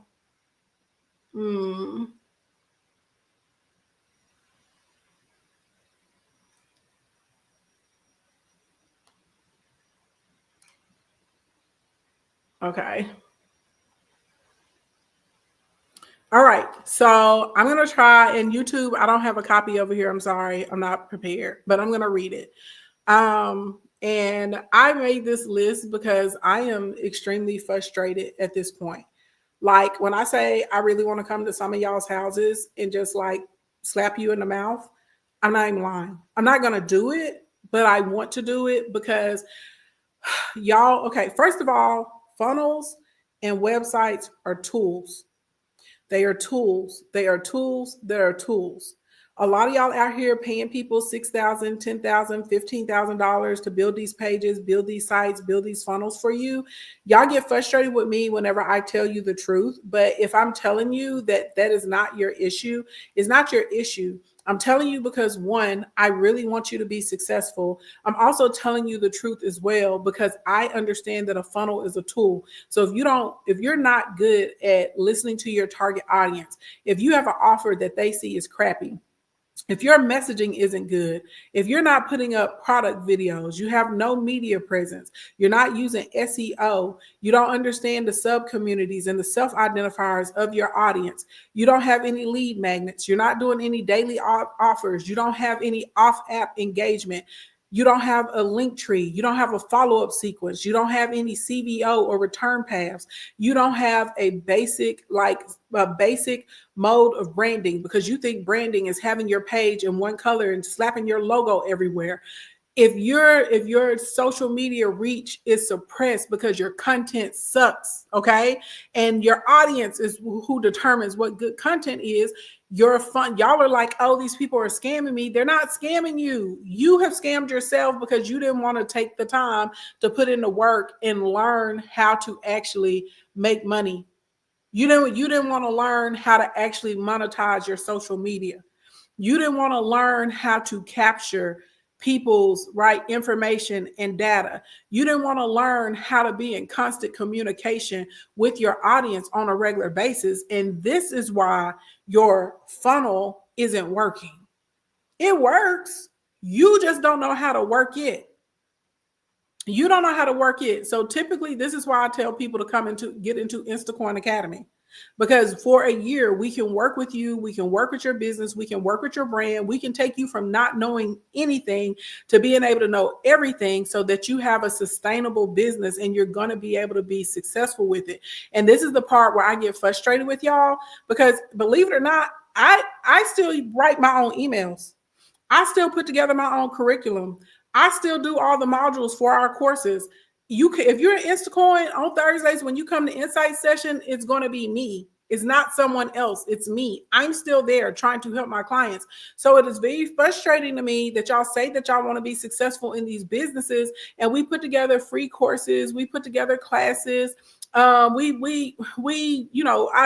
made Follow to Buy Your free instead of $297. I was like, I'm gonna make it free. Just go over here and sign up. Over 60% of y'all did not complete a 3-day course. How sorry are you? You say that you want it, but you're not even willing to complete a 3-day course. The training modules are purposely under 90 minutes for each day. 64% of y'all, to be exact, did not complete a 3-day course. Let that sink in. Some of y'all are signed up to get our emails. Over 60% of y'all are not reading the emails. And baby, when I talk about yesterday, how I laid that thing out, I gave 7 very detailed things that you should be doing as a small business owner to counter what's happening right now so you can stay in business. I broke down a summary of what was happening. All of that. Over 60% of y'all haven't read it, haven't touched it, haven't opened it, but yet y'all will have the audacity to get in my DM talking about you want help with your business. Yet you will have the audacity to email my customer service and harass us, okay? Knowing you're not going to get a program, knowing you're not going to get a course. Yet y'all have the audacity to get in the DM and go back and forth with me and lie to me. Lie, and I will tell you you're lying. I will tell you, I will like, you're lying to me. Stop lying to me. I will tell you that I'm not lying to you. Yes, you are. Yes, you are. I went to your page. I saw that you haven't posted in 16 days. I went to your page and you say that you have a beauty brand and you make lotions and body butters. But when I go to your page, there's no mention of the body butters and the lotion. I went to your page. You still don't have a link tree. And I tell y'all almost every week to get a tree. I went to your page and saw that you have no lead magnets and you can build a lead magnet out of Canva. And even if you don't want to build it, you can pay us like $197 and we'll make it for you. I go to your page and see that you're still not putting SEO in your content, that you're putting on TikTok, that you're putting on Instagram. I go to your page and I know you're not using pixels because you never retargeted me because I like 12 of your posts. I went to your website and hung out there for 10 minutes and I've never seen a post, never seen an ad about you. Again, after that, you're not even in my timeline because you're not posting. I tell y'all, you got to get on social media and you need to engage in a specific category for 10 or 15 minutes before you make your post, but you still won't do it.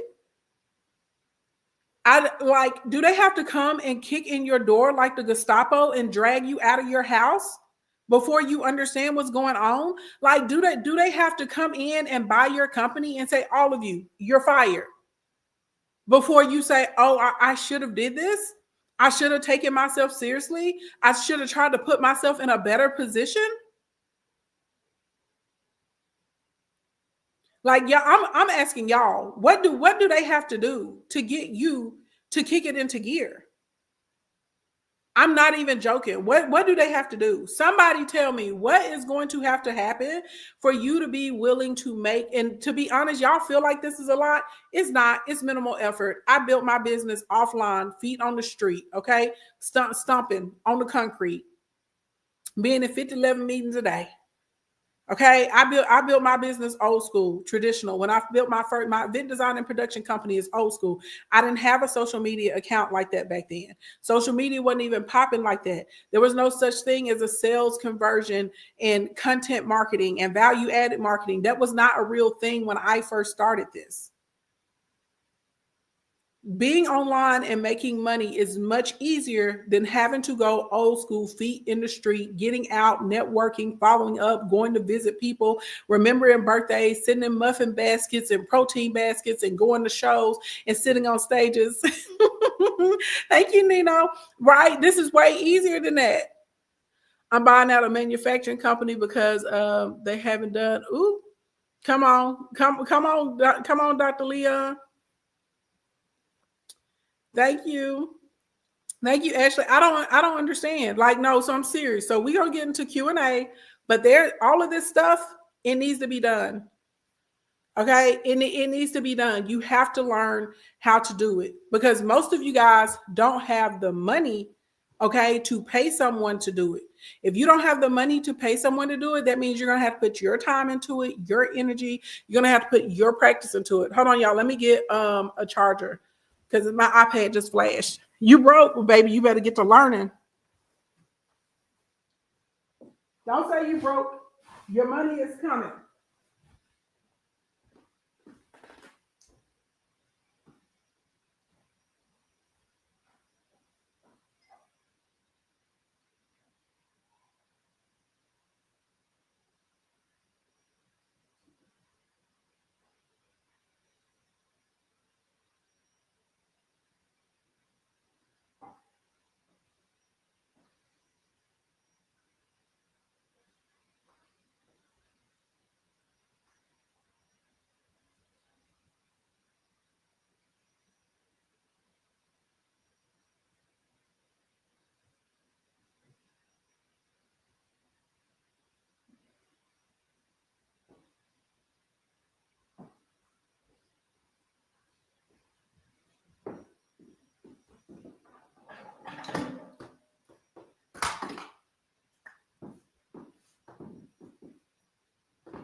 Okay, I'm back.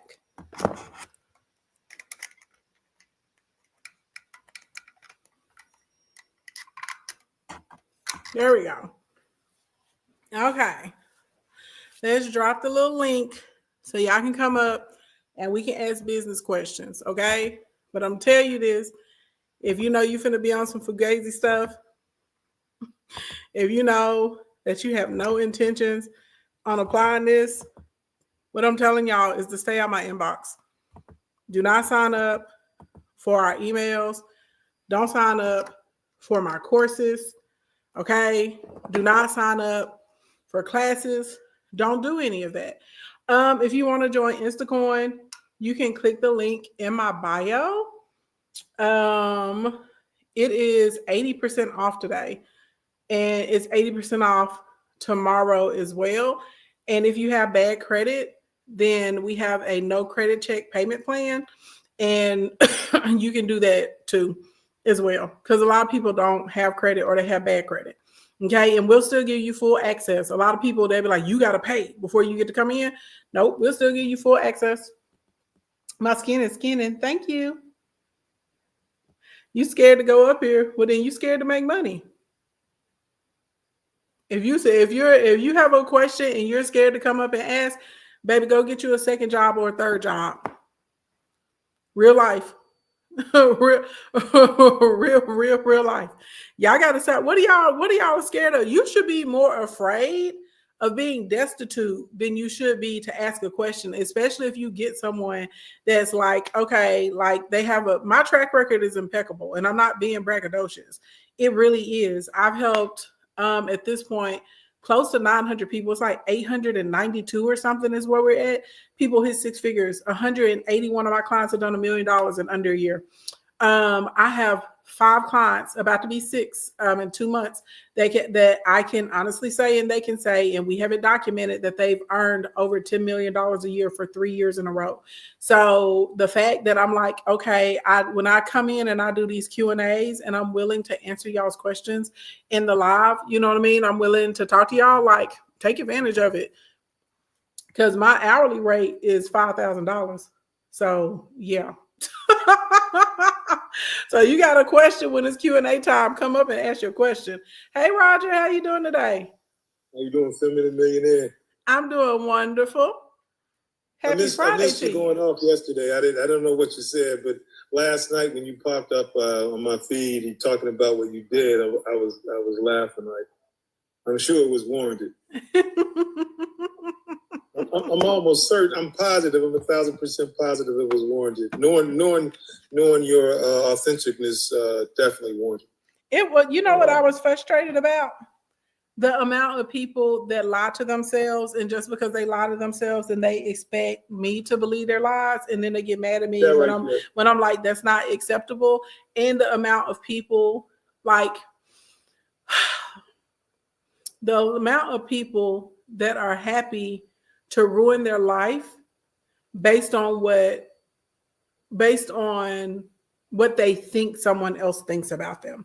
And what I mean by that is, like, there's this, I don't really know where it started, but this narrative that somehow you're not as valuable of a person if you have a 9-to-5, which is crazy, absolutely insane.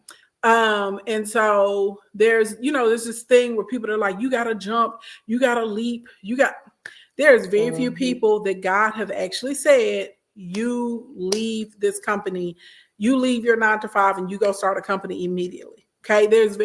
Even whenever you read the Bible, even when miracles happen, there's always order, right? There's always things that have to happen. And a lot of times when God is developing somebody, sometimes it takes years.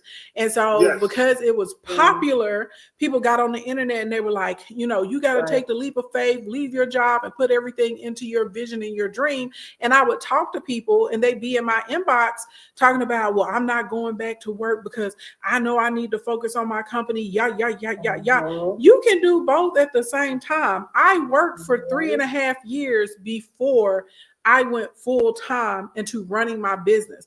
I made sure I had clients. I made sure I had a pipeline. I made sure I had money in the bank. I made sure I used my job's insurance to get everything checked out, every teeth, eyes, health, blood work panels, everything. It was a plan. I did not just wake up one day and say, oh, I want to run my own business, so I'm going to quit. Like, no, once you get to a point, where that business is making good income for you, now you're faced with the decision of, okay, it's time for me to actually exit the job so I can be 100% dialed in on this business. And I was so frustrated that day because you have all these people that refuse to get a job. And I don't understand it. Like, get a job. You being in my inbox talking about I'm about to be evicted. Why don't you have a job? But I'm determined I'm gonna make my business work. Okay, you can make your business work and get a job. And then I'll be like, okay, well, if you don't want to get a job, why don't you drive Uber or do DoorDash or Instacart or something? Then I have anxiety. I got this, I got that. Well, you're about to be homeless. That's what you're about to be. You gonna say I got homeless. That it doesn't make sense to me. Hey, Lachey, what's going on, honey pie? That I can't.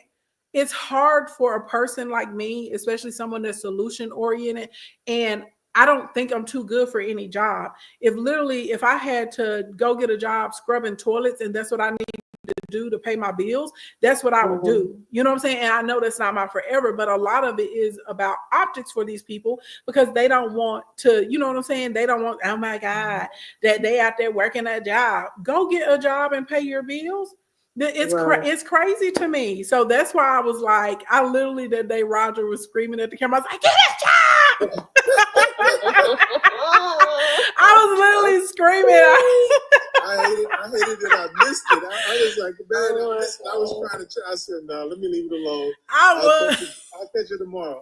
I told people, I'm like, you're a loser because you won't try because it's the truth. Look, like winners do what losers don't. We will keep going. We will get knocked down. We will keep practicing. We will go get mentorship. We'll get inside classes. You know what I'm saying? And we're actually going to apply stuff.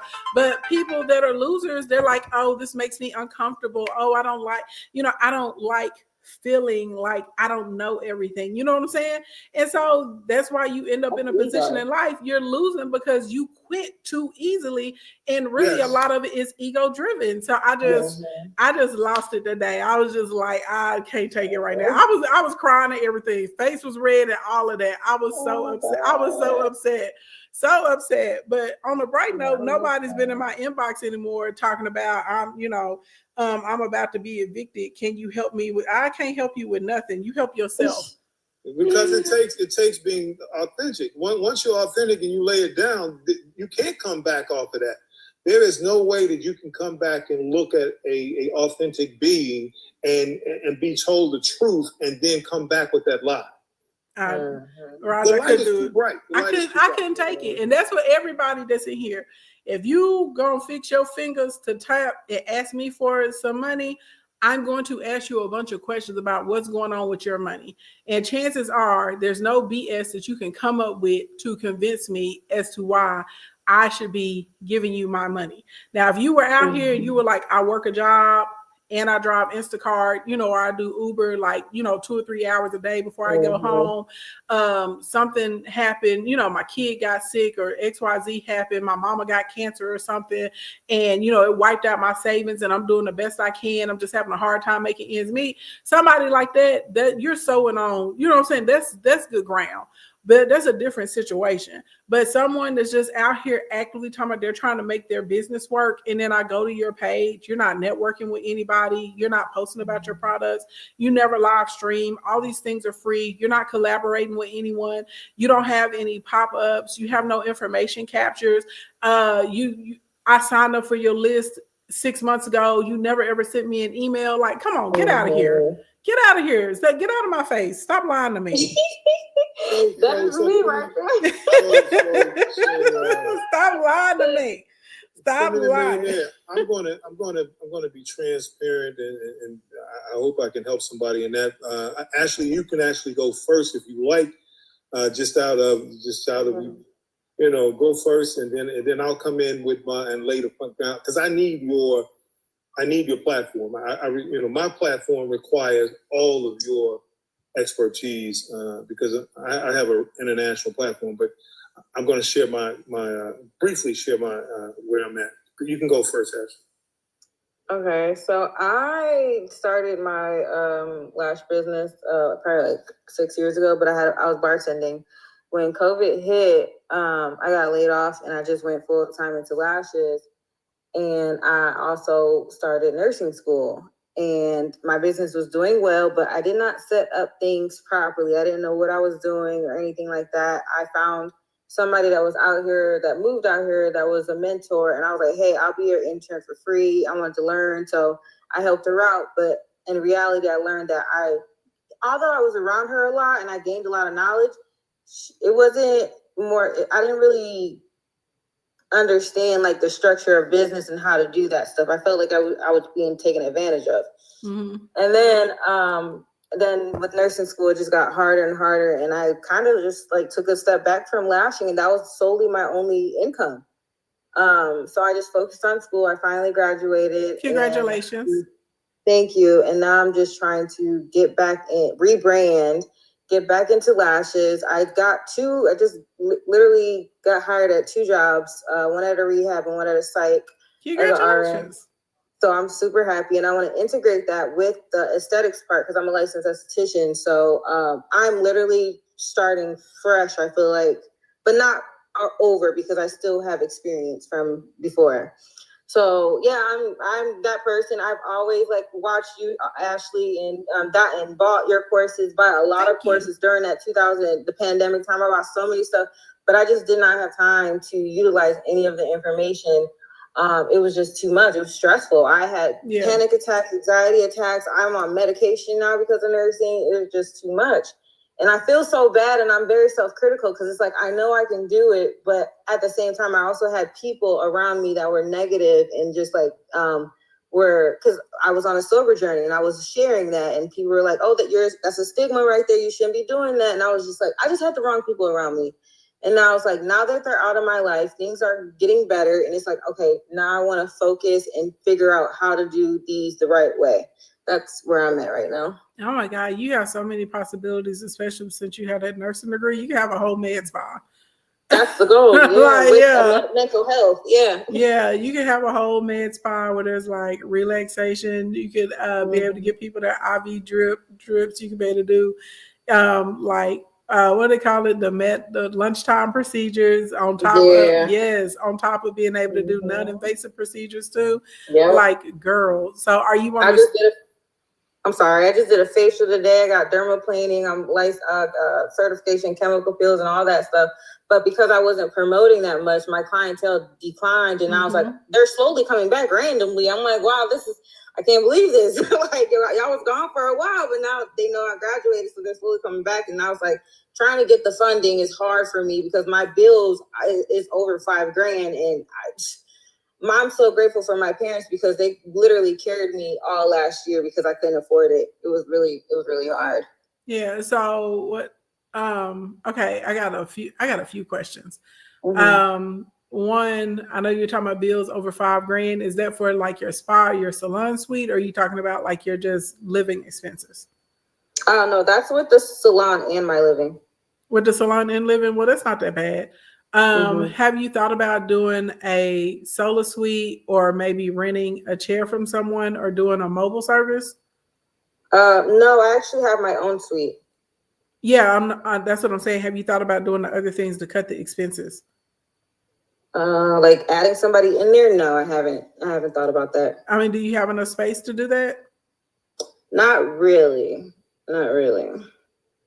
So is there a possibility of finding a space that doesn't cost as much so your overhead can go down?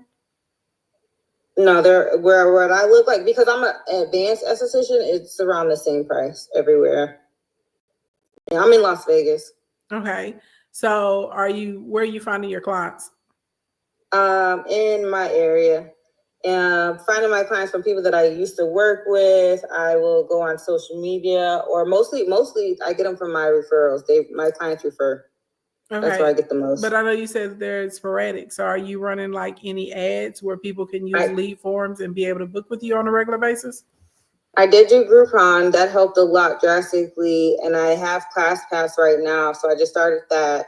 But other than that, that's about it. Did you follow up with those people?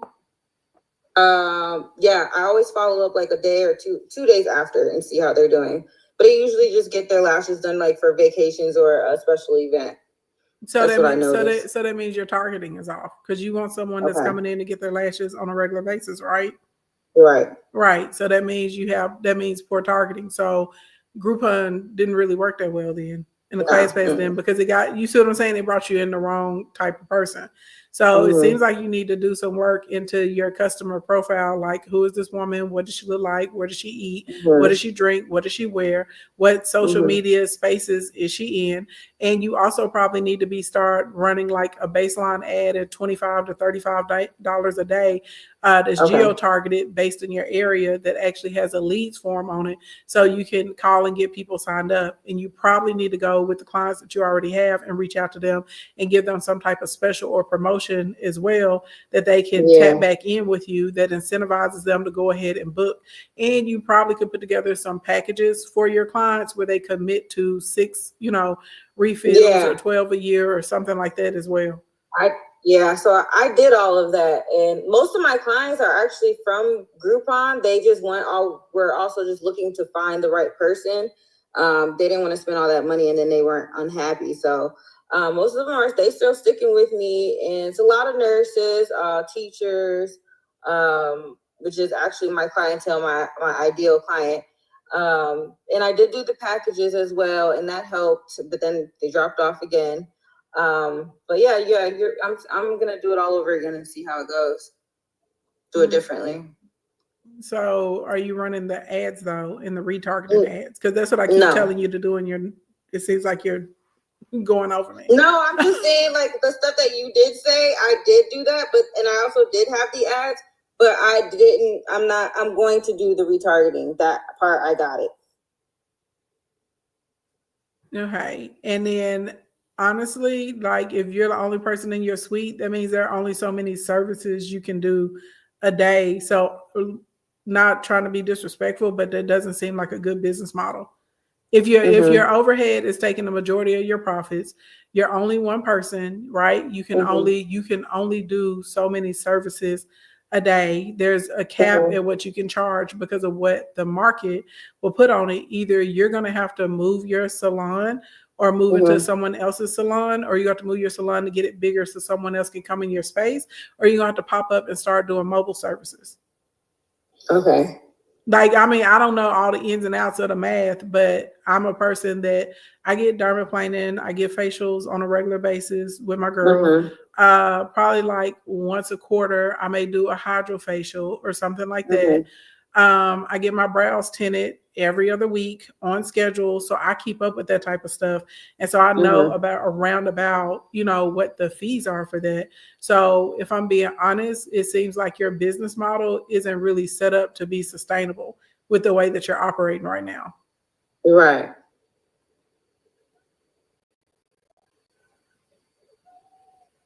I see. So you're probably going to have to go back in and rework your numbers. Okay. Yeah, I understand that. Good. Yeah, I'm trying to figure out how, because before, like everything was fine. I was like able to have my business, travel. I paid my tuition, my rent. Well, I need to cut down on my rent. But everything was fine. It's just that, I just got to get more clients in. But again, you're right. It's not going to be sustainable when it's just me and I need to find somebody else and hire them in and bring them in. Yeah, I mean, if we're just looking at being able to make money, especially being able to make enough money from that service to pay your bills. Yeah. Yeah, because it's not. Because I was making between 7 to 8 and it was fine. Now it's just I'm breaking even right now because I don't have that much clientele. Are you partnering or collaborating with other people in your city so you can pick up new clients? So I am in a suite and there are other people, so we are collaborating with each other. How? So we just content and then contest, or if somebody books with me and them will have a special together type of thing. No, you need to go outside. Go outside? You need to go outside. Okay. No, I'm serious. You need to go outside. You need to go outside and you need to meet customers. You need to be doing trunk shows. You need to be doing girls' nights in. You need like you need to be like creating events. Y'all just like real life, that's like bare minimum what y'all are doing. In between everybody's Rolodexes and customers and social media, y'all could put together y'all own night where y'all do like 50% off services or something like that, or do like mini services that night and have a party, have wine, cheese, some fruit and stuff like that in order just to get people in and be able to bring in your new clientele. And then how often are you following up with people that have had services with you in the past year? In the past, like new clients is who I follow up mostly. And I think that's probably what I should not be doing. I should follow up with my regular clients, but they come every 2 to 3 weeks. So in the new clients in the past year, again, my question is how often have you been following up with them? I mean, you finna have a problem. I keep asking you stuff and you're giving me other information instead of what I'm asking you for. I think I'm just not comprehending. How often do you follow up with your clients? The people that came in from the Groupon, your new clients, how often have you followed up with people that you serviced in a year? Oh, okay. So 1 or 2 times. That's not enough. Okay. You don't have anything set out where you're sending them like a weekly or a bi-weekly email? Emails, that's about it. And that's like once every other week. I need to do that more often. And a bi-weekly text? No, I haven't done the bi-weekly text at all. You don't have your system is not set up for automation to say, hey, you haven't come in 4 weeks, so I know your brows need a refill? No, I don't know. I don't do brows. I just do lashes. But I just use it as an example. Okay. Lashes, facial, whatever. There should be something that's set up where it says, hey, this is what I have going on, or hey, it's about time for you to come in and get a service again. Are you selling products to your clients when they're there so they can purchase like vitamin C or lash bond or anything like that from you? Yes, I sell them eye mask and lash shampoos and the bottles for the lashes. Yeah. How long does lash shampoo last? It probably will last them about 2 weeks. So every time they come in, they buy new lash shampoo from you? No.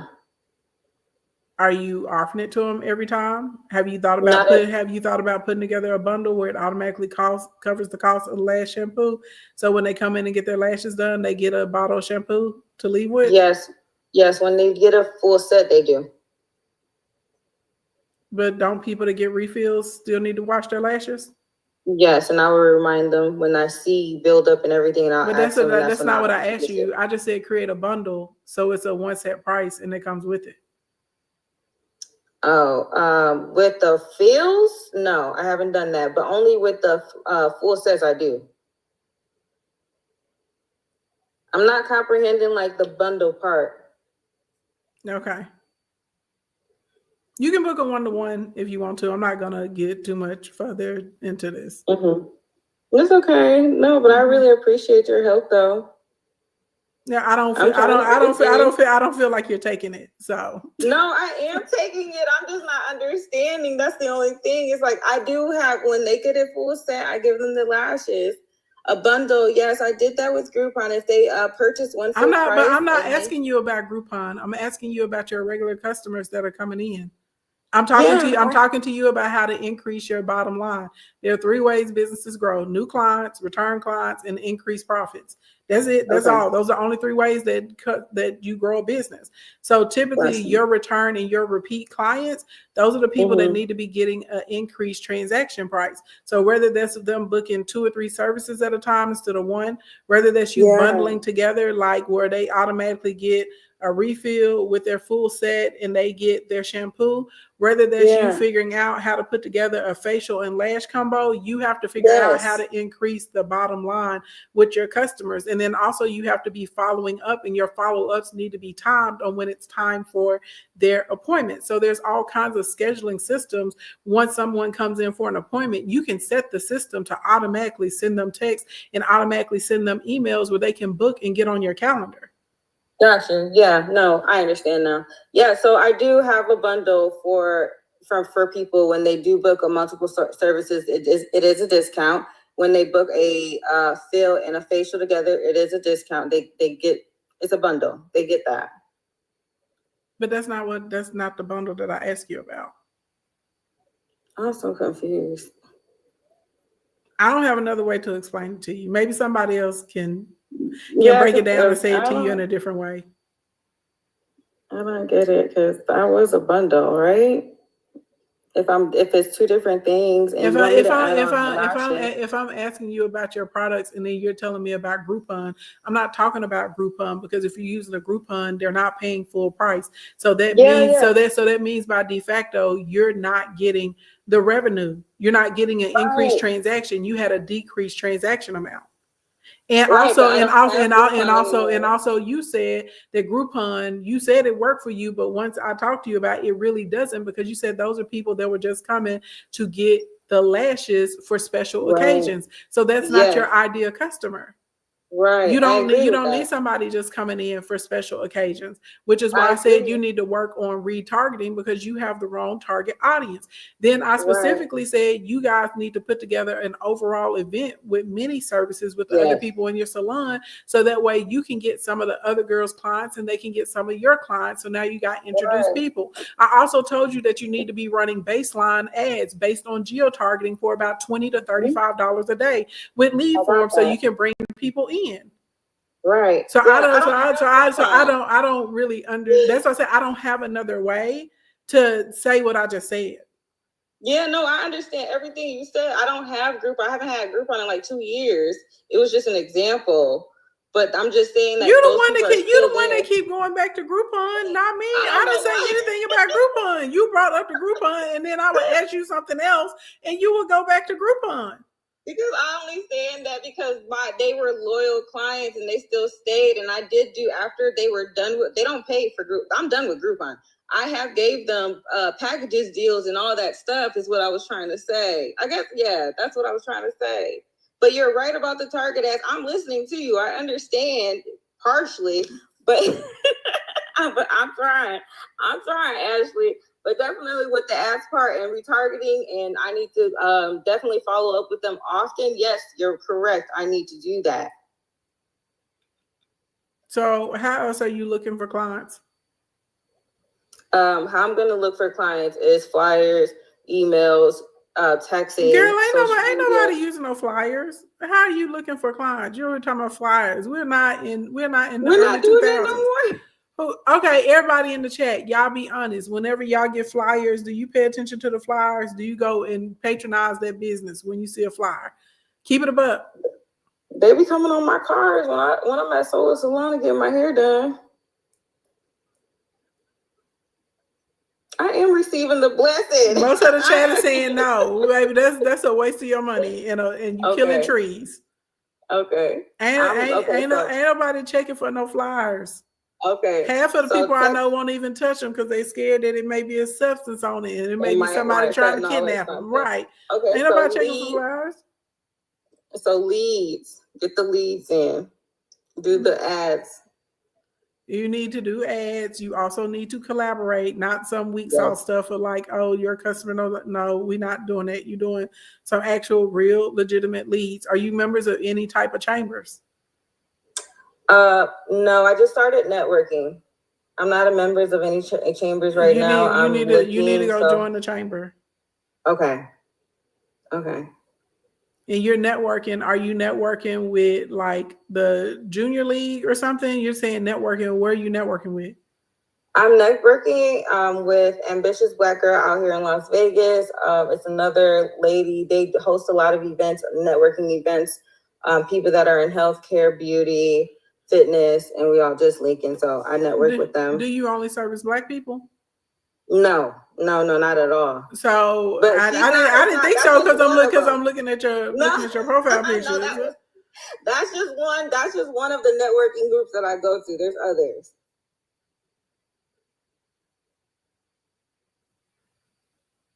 I haven't posted all year. No, I've been busy with school. I just started. I'm just redoing everything over now.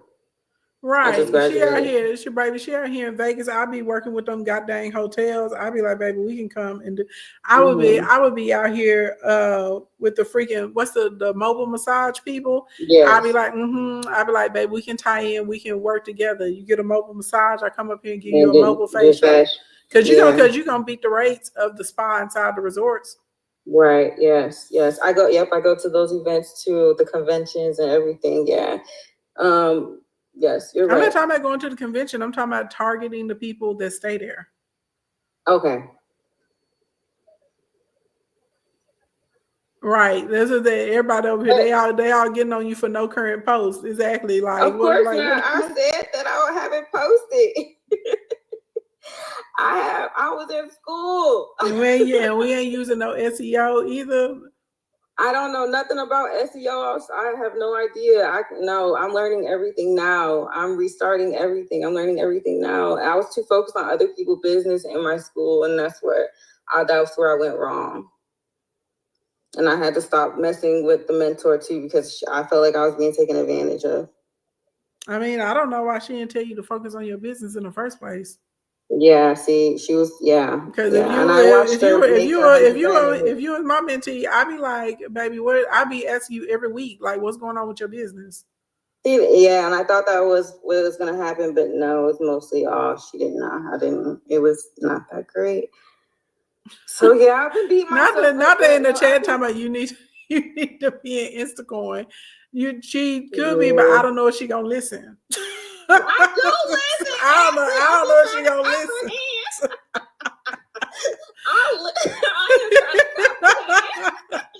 I don't know if she gonna listen. She may come in Instacoin and it'd be a waste of her money because she's not gonna listen. No, I am listening to you. I am taking everything in. I think our communication just off. That's it. And I am giving you way too much information than you need, but I just do that. I just want to paint a whole picture, but sometimes I do too much. I say too much. Yeah, don't be painting the whole picture. You be like, my question is, and if people want to know more information, we'll ask you for the additional information. But we don't need all of the extra stuff. But what you do need is honestly the retargeting. You need some SEO. You should be running ads probably every day except for Sunday. You need your forms. Facebook is dope because it'll even let you target people that have plans on traveling there. You're in Vegas too, so promoters are going to be your friends in getting them to promote your services, linking up with people to put together those party packages and girl trip packages, because you can literally you can book clients in there, even from people just coming in town, be like, oh, we have a girls trip, we got a bachelorette package. You can come in and do XYZ, and your SEO will promote that too, doing your regular collaborations online and offline. Also working with some regular influencers in the media, like if there's a news anchor woman or something like that, I would absolutely, I would reach out to them and say, hey, I'm willing to give you free facials or free lashes and free services in exchange for you posting or tagging me on your social media whenever you come in. See, that's the thing. I did that, and they don't. They didn't want it. Even with Layla Harmonzi, I met her, and I told her the same thing. She's like, "No, I meet the influencers and celebrities out here, but it's been a challenge. So I gotta find a different." Girl, don't nobody care because somebody told you no. Everybody ain't told you no. Like, what is going on? You're gonna get more no's than yeses in business before it turns into more yeses than no's. Yeah, you're right. You're right about that. Yeah, you're right about that. Baby. Yeah, right. Because I guarantee it's some party girls on the scene. Okay, it's some other people that's on TV or local celebrities around there, and they would be very, very happy to come in and do an exchange of like, oh, all I got to do is put you on my Instagram. All I got to do is post you on my Facebook stories, or let me take the picture so you can tag me. You know what I'm saying? To say I'm your client. Yeah. Absolutely. Okay. I will do that. Yeah. And y'all don't be out here hustling in real life. Y'all don't really be hustling. Baby, the people would be sick. They'd be sick of me. They would be sick of me. And then all of the hotels in Vegas don't have spas attached to them either. No, they don't. I just worry about soliciting on the strip because you're not allowed to do that. That's why you go to the hotels and you work directly with the hotels. and then Okay. they put your services in there. And you can do the same thing with people that own Airbnbs. A lot of Airbnbs, they have like little books and stuff of where you can order food, if you can get a massage, shoe shines, beauty parlors, where you can go and get your hair cut at. They have all of that stuff there. Okay, I'll talk to them. So you, when you over here talking about you networking with Black Girl Ambition, that's what I'm like, what are we really networking about? Because if I'm not networking my way to no clients, like what are we really doing? No, I understand. Oh, that's a good one, just Brittany. group. The wedding chapels, for sure. Yes, the wedding chapels. Oh, that's perfect. Okay. Yes. Baby, okay. I would be running ads. I'd be attached. I'd be like, people that's interested in these wedding chapels or quick wedding places in Vegas, I would be targeting them. Get married, need your lashes done, come see me. In your Instacoin, does it show you the ads? Because I was learning ads from her, and it just was not working. No, we teach ads. I teach TikTok, Instagram, Google, and Facebook ads inside of Instagram. Okay, perfect. Yeah, because it wasn't working when I did her course, and I was just like, girl, what? And she didn't know. She had somebody else do it. And I'm like, I'm just sick of seeing so many people out here saying they do the work or, selling their course. And then I go to them and I'm like, I know them and we're close friends. And I'm like, girl, help me out. And she don't even know. Did you ever see any of her back office? Because normally those of us that do ads, we post our back office on a regular basis. We'll show people. We're like, these are numbers. This our conversion. This happened. This. I do anyway. I'll be like, okay, I ran this campaign. It was terrible, but I, went and pulled this information from it. Here's our second try. Now it's doing much better. Yada, yada, yada. Because there's a lot of people out here scheming and scamming, and they're using third parties, and they don't care. They're just trying to sell you a course. They're just trying to sell you a program. They do not care. They would tell you tell you anything to sell you something.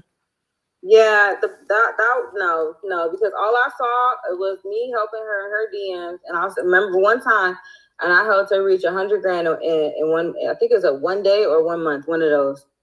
But I didn't see any of the extra, the back end stuff. She had somebody else doing that.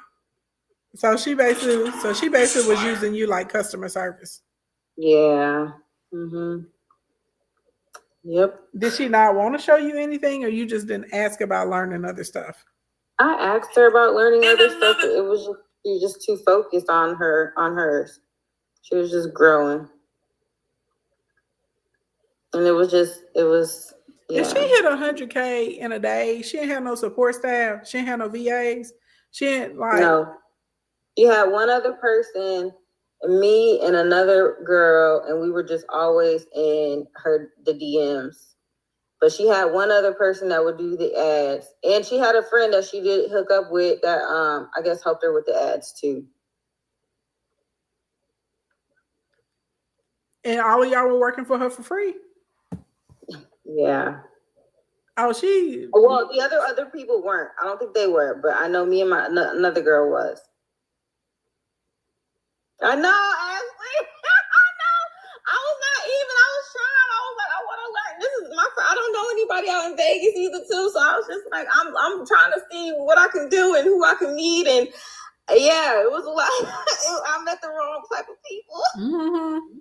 Mm-hmm. I sure did. They took advantage, and it's like I had a lot of connection. I'm helping other people grow their business, and Ashley, don't. That's the experience. When I come up next, I'm going to share my experience, and it's a wealth of experiences, and I've done some high classified things, but I have been putting myself in a very vulnerable situation to learn the stuff that I've learned. So boots to the ground, I can't be touched. But you will, that's your learning, and embrace that and love yourself for that. I give you kudos for being out there. We definitely want you to love yourself, but I don't want you getting hustled no more. And all y'all in the chat and all y'all in the chat talking about the same thing. Let me tell y'all this. If you're going into a mentorship program, typically with a mentor, you're not working with them every day or working for them like that. Okay. What mentors do, like I have a mentorship program where we guide, we advise, we may look over your work. We'll help you brainstorm, come up with solutions. We may plug you into a network or a person or something. We're like, hey, we know that this is a good connection for you and you're going to be able to make money doing XYZ element of P. Okay. that woman was treating your mentorship more like an internship. And it seems like she was using you as an intern to manage her inbox and do sales conversion with her social media, right? That's very, very different. And then typically, if you're trying to get like very specific information, like setup, back office, skill set, technical skills, stuff like that, that's most of the time when you have to pay to come into somebody's courses or classes, or you're paying for a consultant or a coach. Yeah. And then consultants and coaches tell you everything to do. So like if like let's say you were to work with me, I have another program outside of Instacoin called KE Cohort, okay, and I work with those people one-to-one. So I do full assessments on those clients, and then every month we have a one-to-one session as well, right? If I was going through, if you were in there with me and we were going through everything, I would already built you a map so you would know everything you're doing for the next 18 months. I would be like, I looked into your area. There are these 4 networking groups in this one chamber. I want you to join these. Here's your posting cycle. This is what I need you to start posting on social media. Let's get together. Let's have a call. Let's get on Zoom and let's go through Canva. Let's pick the font you're going to use. Let's pick your aesthetic. Let's do your batch content so you got it out. Let me show you how to put together your prompts. Okay, the next time we meet together, let's get together because we need to build out your emails because you don't have any in your sequence. Oh, I noticed that you're not sending these emails to clients when it's time for them to rebook their appointments, and you're not sending them texts. Let me show you what software to use so you can get that done. It's very, very specific. Every week they have to check in with me. I'll be like, okay, we're running a series. Right now I was on their tops. I was like, y'all not putting together enough awareness posts. I've been saying, so we did a whole exercise. We went through trending topics. We went through the pages to find them. They had to give me their content ideas. Everybody had to write. Everybody had to create a piece of content at the end of the day and play it for me. And I was like, okay, let me see what y'all put up every day. You need to be doing XYZ element of P. You see what I'm saying? That's what coaches do. We're like all in your business, and things are very, very specific. A mentor may not get that involved in your business. You know what I'm saying? We're going to ask you the questions. We're going to guide you. We're going to give you the information. But it sounds to me from what you're saying is that basically she used you as an intern to run her customer service inbox. Yeah, that's what it was. But I thought it was going to be something different. And after a while, and then I tried to go back and talk, and it's like she still wanted me to do it. I'm like, I'm not doing this anymore. I'm done. Like, you don't even pay me. I've been working with you for like 2 years. I had to stop working for her because I had to focus on nursing because she was asking for a lot from me. And I was like, I can't be there 24/7. She was asking for it because you was giving it. There are some people on the planet Earth. We're good people. We're thoughtful. We're not going to take advantage of people. But if I'm being honest with you, most people are leeches. Most people are users. There's a young lady right now. I'm not going to put her name out here. And then she's the worst kind of leech because she thinks she's going to get in between me and my friendship with another person. But I've been very supportive of her, doing a lot of things. She would call me on the low, like, all times of night and stuff, asking about business stuff, numbers, her information, marketing, stuff like that. And I'd be like, I already knew, but I was like, we gonna see. I asked her to do one very specific thing, and she was like, oh, I can't. I was like, oh, okay. I was like, bet. I was like, don't expect me to do nothing else for you. And then you would have thought that I cussed her out.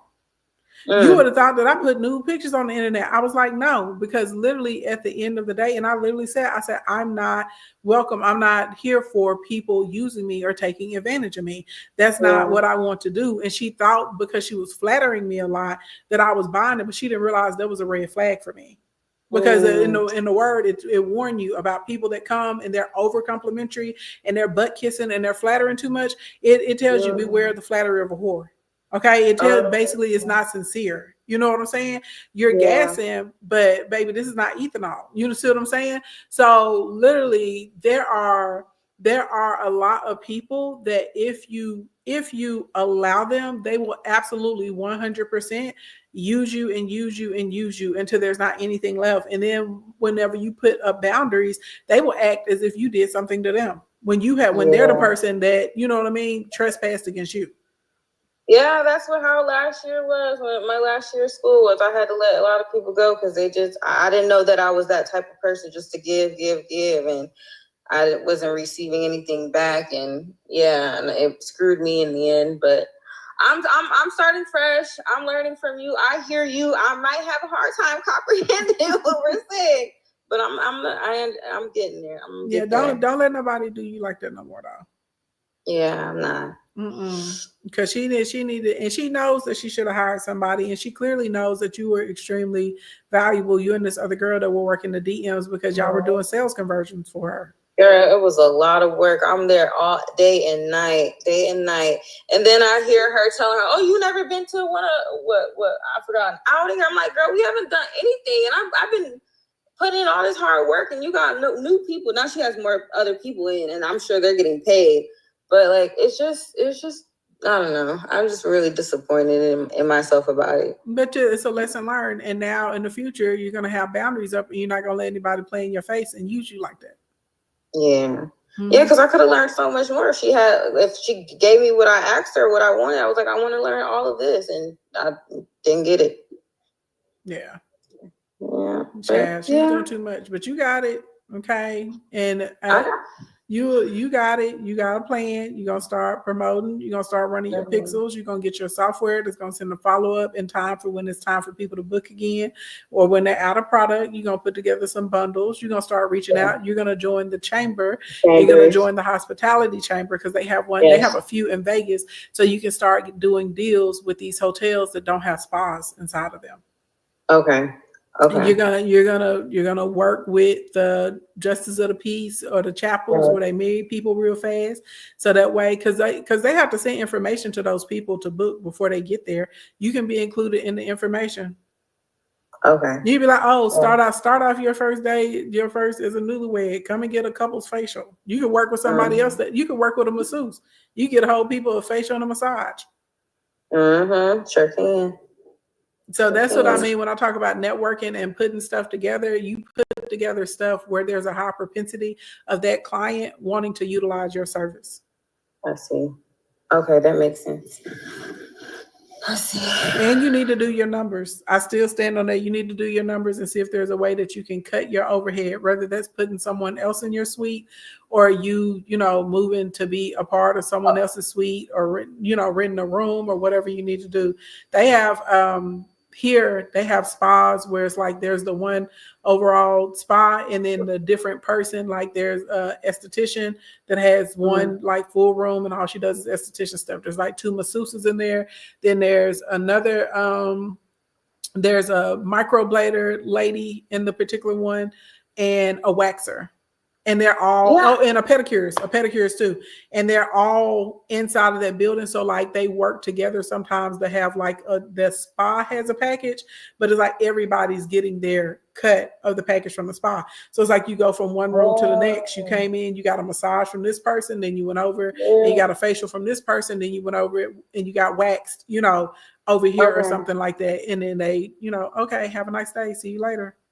Okay, yeah, that's right, because we have another lash artist, a waxer, a body contour, a brow lamination, and one that does another facial too in here. So okay.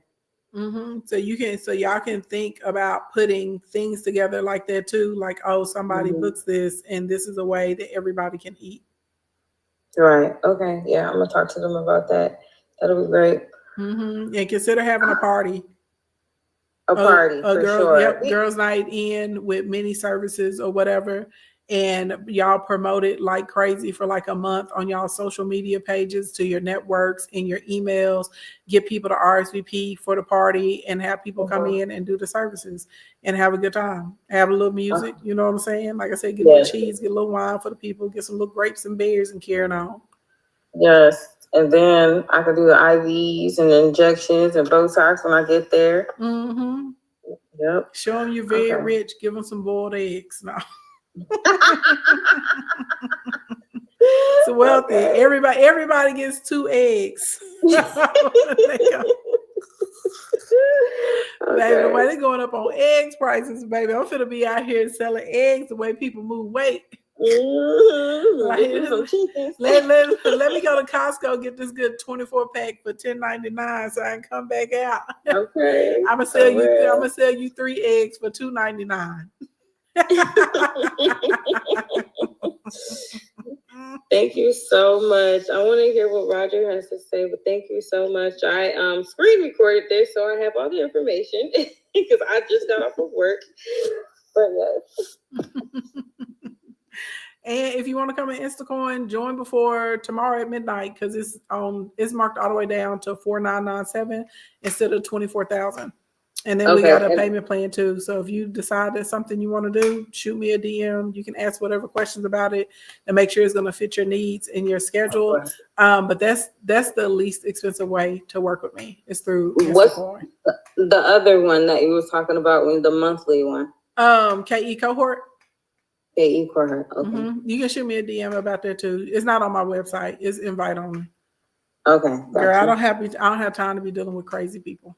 And people I don't like. So I learned a long time ago there are enough people out there that make a substantial amount of money. And I may not like their personality and they'll pay, and now you've paid and I'm stuck with you for the next 6 months, and I don't want to be stuck with you. If I don't like you, if I like you, my clients, I like all my clients. So the ones that work with me one-to-one like that, we get along famously. You know what I'm saying? But I wouldn't have ever picked them up if I didn't care for them. And there has to be a certain flow because every Tuesday they meet in hyper group as well. Every Tuesday at 11:30 a.m. Central Standard Time, everybody's in there together. So you can't you can't have someone in there that's just causing problems and friction and chaos. Yeah, I experienced that one time, and I had one lady and she had bullied another lady. It was a whole thing. She wasn't doing it in class. It would be like when they would work on group stuff together outside of class. And I knew something was wrong because this is someone that's very prompt. She's very timely. She shows up for everything. And she just started missing classes like crazy. And I'm like, why would you pay this much money and not be coming to classes? Like, this is weird.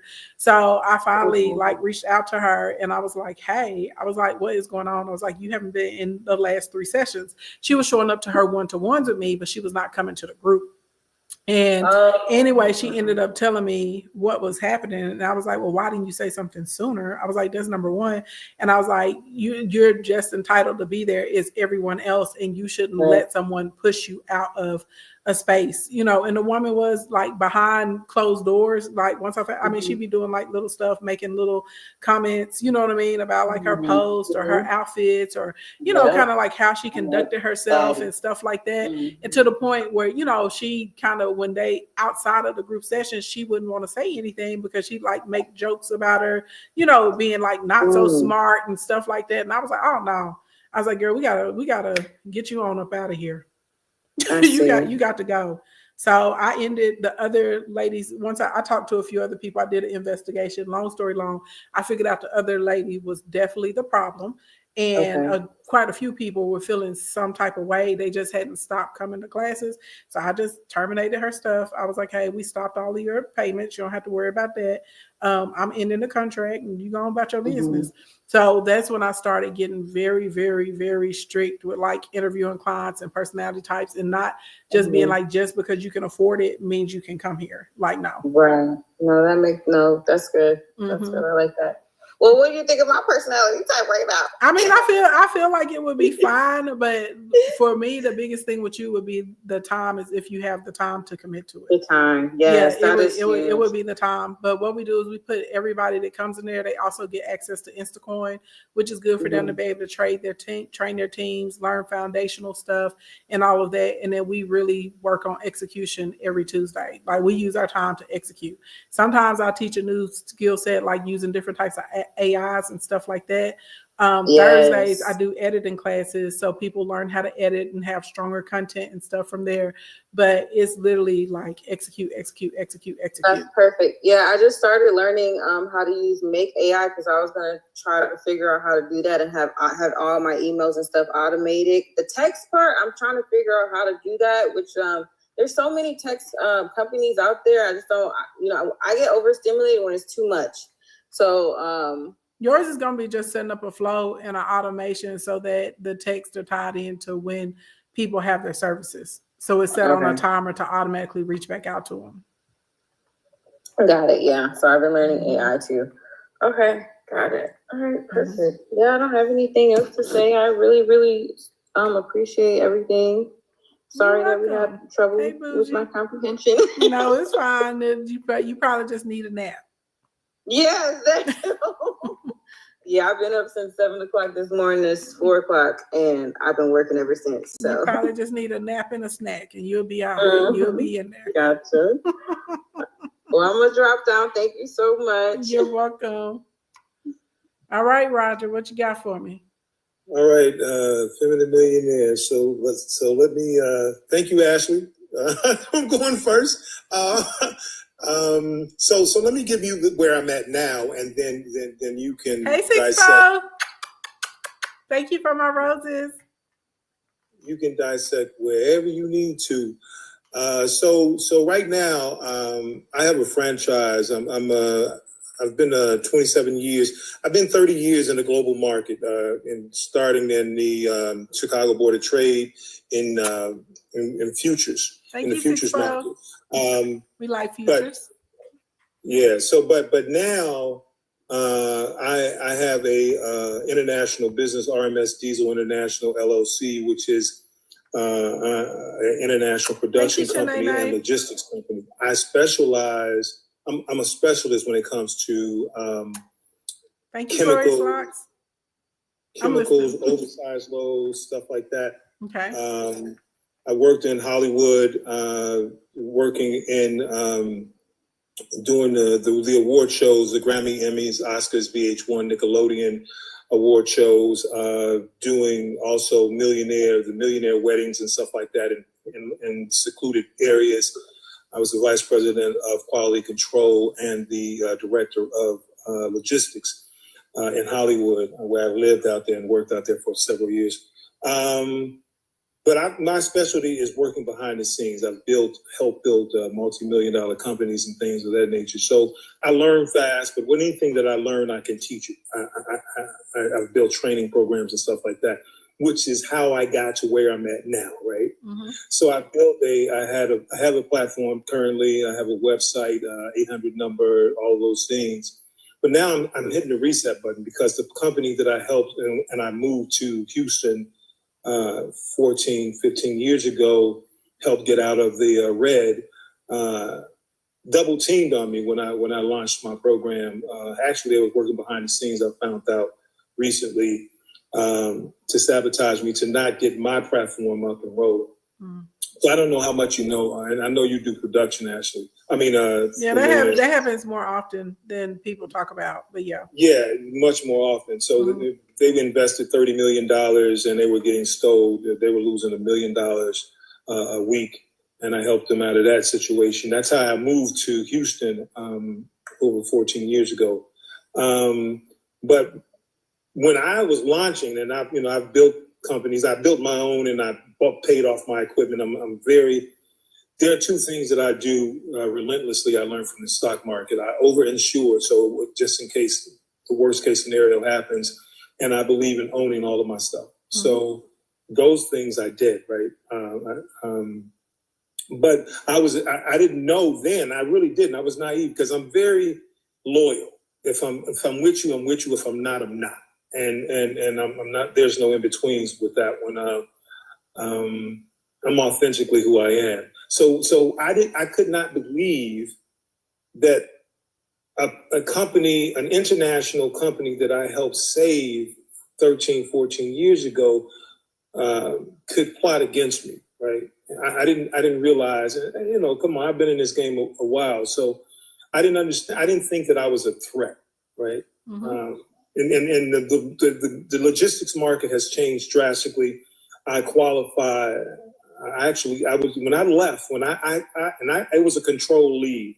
I stepped down between in just one truck, $8,000 and $13,000 a week in chemicals, just in chemicals. I wasn't even using my whole platform. I was just specializing and using all of my credentials, mm-hmm. my global credentials. So when that happened, and it was a rude awakening. So I took the last 3 months off.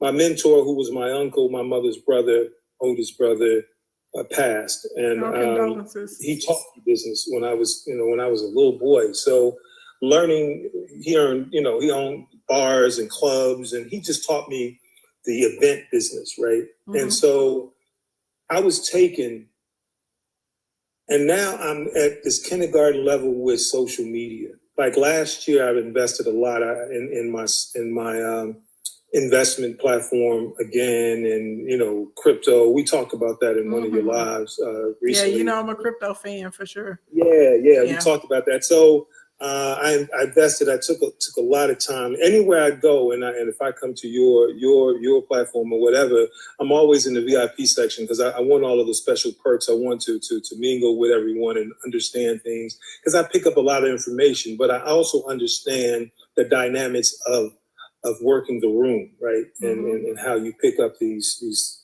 extra things. I did that and so I was caught off guard towards the end of the year when I'm like, where's all of this money going? I'm doing the right thing. I'm the top franchise in the international side. The streets is calling. Yeah, we lost 100. That's my charger. We lost 100 people, but the last 86 franchises that was left, I was 100. I was the number one franchise for 6 months rolling. Mm-hmm. That's hard to do in what we do in chemicals and stuff like that. So petroleum and, going in and out of countries. And I was the top 12 in that. So, and the number one. So I took that time off, Ashley, not Ashley, but Millionaire, because I'm like, I have to hit a reset button. I have to go through a reset button because now all of my credentials are A1, but I'm being sabotaged. Mm-hmm. What do I do? And I looked at social media. I met you a couple of years ago, but I'm like, I'm a kindergartner in this. Like, to me,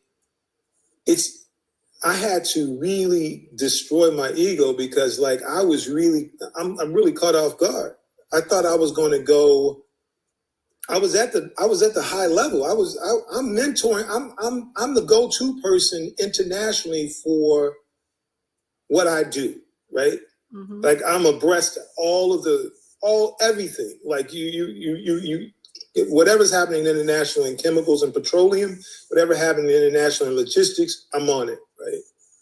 Now what do I do, right? And so I require your services to make that switch. Like I don't know, and I'm honest with this, I don't know social media like that because everything that I do and all of the documents that I have, and I have a lot of receipts, it's classified and it's behind the scenes. And these are credentials that get me in classified places.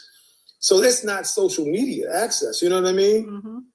Now, how do I make that change? So I guess my biggest question is, what do you want to put out here into the social media atmosphere, though?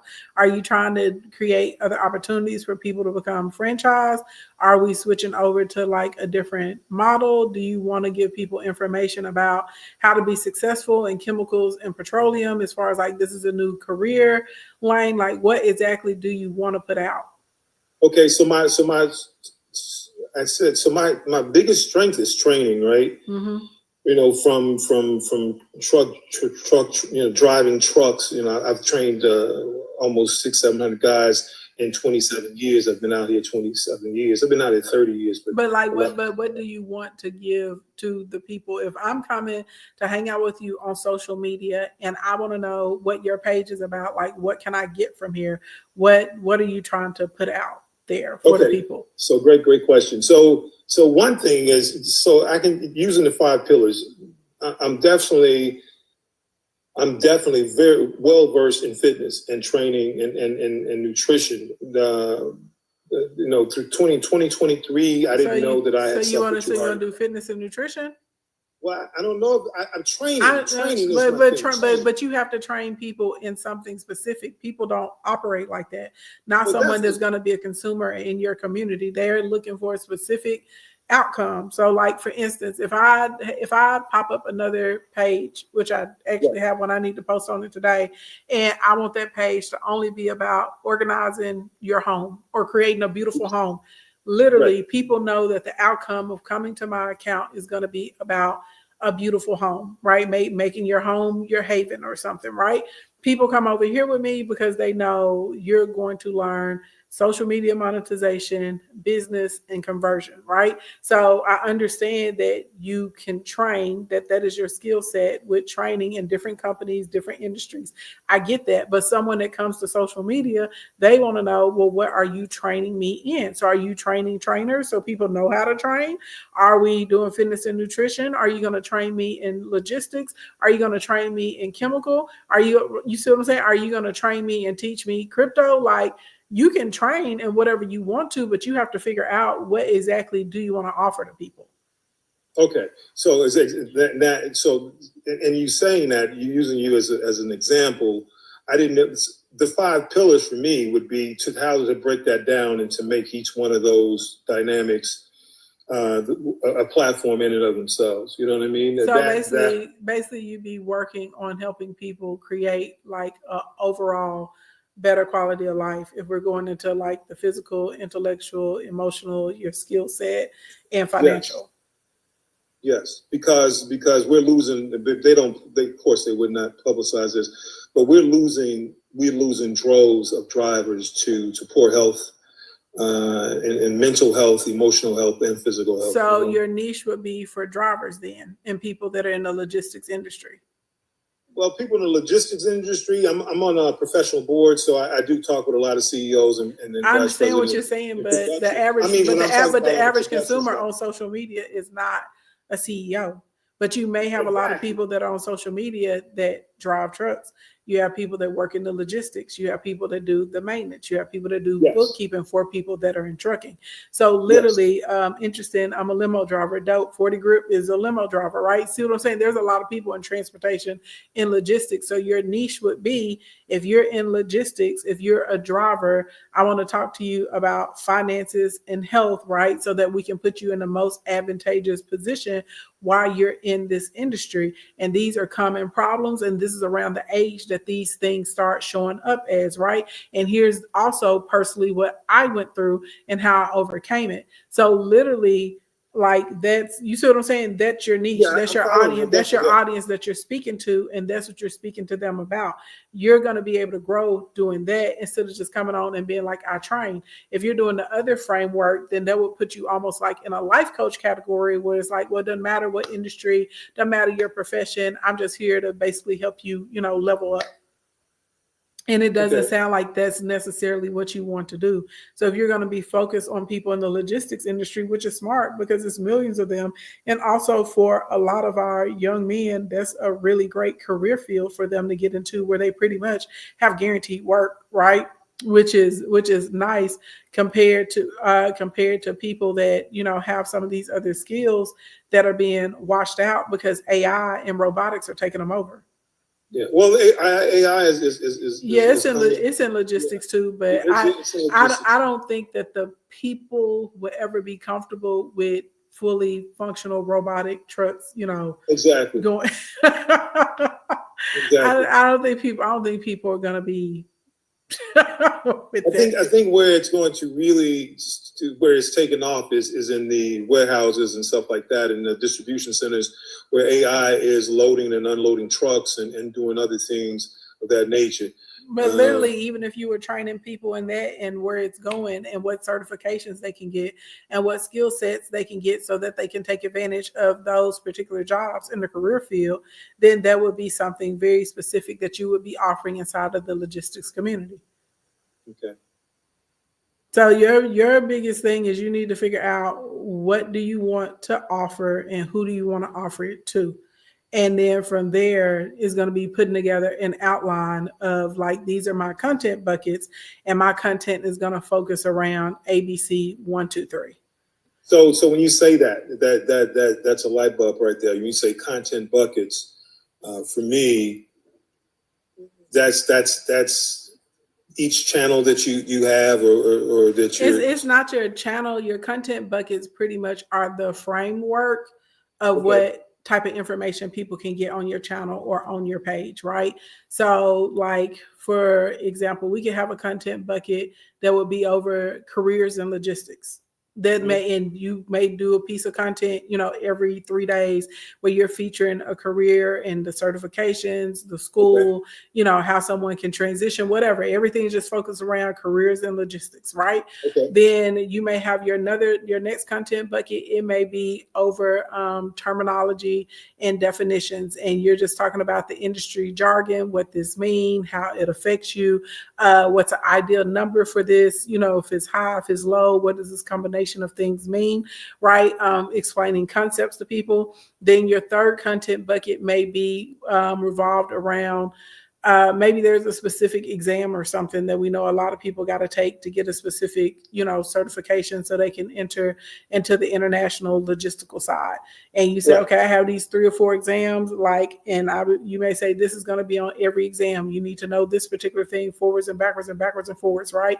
And you're Right. given sample questions and quizzes and whatever else, right? Then your fourth bucket may be on the health side. Be like, okay, we got to make sure that you're doing these specific exercises, or you're taking this supplement, or you're eating this, or this is happening Right. on your break. Exactly. So that XYZ doesn't, you see what I'm saying, doesn't have. So your buckets are the framework of your channel, and you're always going to be producing content based around what the buckets are. That's how you build your community, and you build your community with the right type of people, right? Instead of just getting on here and you're just like, I'm just throwing spaghetti at a wall. Exactly. Today I posted the puppy, and now I posted a drink of water. Now I'm in a truck. Now I'm on a trip with a CEO. That doesn't really make sense. And you may have a content bucket, things you've learned, over your past 27 years of working with CEOs and building multi-million-dollar logistical companies. Right. That literally could be a niche, and you could take that and say, this is what I learned, and this is how we break this down, so that you may not be a CEO yet, you may not ever want to be a CEO, but this is how you can use this in your life to be able to get an advantage, right, in this particular Right. industry. Right. Walking in the door. I've been in couple of industries, so yeah. It's all of the language is pretty similar in all of the industries. You just have to know, walking in the door, what do you want. But someone that's coming in is just getting started. They don't know the language yet. So that's why there would be a content bucket that would bring you the proper type of person, because they're there to learn. Gotcha. You know it because you're in the industry. They don't know it. Yeah. They're trying to get into the industry, or they're in the industry and they're trying to advance. Right. Yeah, does that make sense? If I'm in and I'm like, I just got into logistics and I don't even know anything about, like, oh, there's international, and I can get into international in chemical, and I could have a franchise, or I could have a piece of a company, and this is my pathway to that. That I'm telling you, that is something that someone would be really interested in. Oh, there's AI specifically dealing with logistics, and if I learn how to, write these particular programs, or I learn how to prompt properly, this is, a career I can have that pays me $250,000, and I don't even have to get in a truck again, because I'm running this from, my mobile from my office, and I'm able to do the prompting for 6, 7, 8 different companies, and now I'm able to pick up multiple contracts. Oh, there's a part of logistics and it only deals with petroleum, and these are the certifications that I need, or the clearance that I need in order to be able to do this. So literally, that's what I said, that's a content bucket that people would be really interested in, because I guarantee that there are a lot of men, they would say, oh, I didn't know that there was a career field that was available, especially young guys. Well, let me look into this. Let me find out more information, right? When I started, I remember the first time that I met a marketing director, my mind was blown, because when I grew up, that was not a career field that I was taught about, right? You be a fireman, a police officer, a doctor, a lawyer, you be an accountant, those sorts of things. Nobody ever said that there are these marketing directors and they're out here making millions of dollars because their job is to get people to buy stuff. But if you're good at it, it's the funnest job you'll ever have, because you get to be creative and you get to come up with events and concepts and treatment plans and commercials, and you know what I mean? Like, you get to do all of this wild stuff. You get to travel the world. You get to do so much fun stuff because you're working in marketing. So I feel like I was maybe like 22 or something in one of my business classes, and it was actually one of my graduate level professors that came to me, and he said, hey, have you ever thought about a career in marketing or sales? And I'm thinking, like, retail sales. And he's like, that's not what I'm talking about. He was like, high level sales. He was like, you're really, really good at taking complex concepts, putting them together and presenting them. And he said, you have a knack for getting people to buy into your ideas. And I was like, right. This is my professor, like saying, hey, this is what it is. My professor then took me to a Fortune 500 company. He literally called up the guy and said, hey, I got a student and you need to get her into your program ASAP. This girl is going to be able to help you guys make a lot of money. This is my professor telling this guy, that's why people that don't value networks, that I don't understand why they don't value networks. So my professor, he calls them up. I go in for an interview out of formality. I already had the job because the professor just walked me in to the company. They put me in their program in the internship because I'm still in school. During the internship at this point now, I'm like, oh my God. And this was in 2006, I think. No. Yeah, this is around 2006 or so. So I'm in the program, okay, and I'm like, oh my God. I was like, this is amazing. I'm in college making $40 an hour, okay, getting to come in and learn about marketing and interpreting the data and what this means and how you use it for other campaigns. Back in the day, I worked on Blockbuster. Blockbuster hadn't gone bankrupt yet, and it was crazy because I got to be around when Netflix was asking them to buy them, and they said no. And all of us that were young, we were like, that's crazy. Like, why wouldn't they buy that company, right? And now we see how huge Netflix is, and Blockbuster is non-existent. But all of the younger people on the team, we were like, what? We understood what Netflix was even back then, but the older people didn't. So I worked on Blockbuster, I worked for Gucci, and I worked for Luxottica. So I got put right in the game. You see what I'm saying? In here, in these data companies that were focused on interpreting the data and using it how to market, right?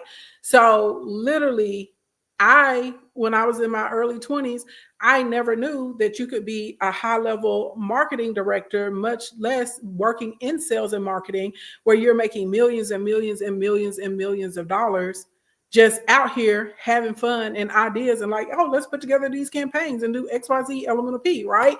And then understanding the data on the back end and how to interpret that and what your customer or what your client really wants. So that's what I was like, God will set you up, right? I was being trained the whole time and molded to do what I'm doing right now. You were using your natural gifts. You were using your talents that you were already gifted with. But understand this. I didn't know that there was a talent or a gift. My professor saw it and knew what it was. So literally, if you have a section like one of your content buckets is just talking about careers and jobs that are here in logistics, and this is what it is, this is what it does, this is how much it pays, this is, this is your certifications that you need to get, this is the school you need to go to. A lot of people would see that as valuable because I'm telling you, a lot of people, when they think about logistics, they really only just think about driving. They have no idea that there are all these other ancillary jobs that surround it inside of logistics.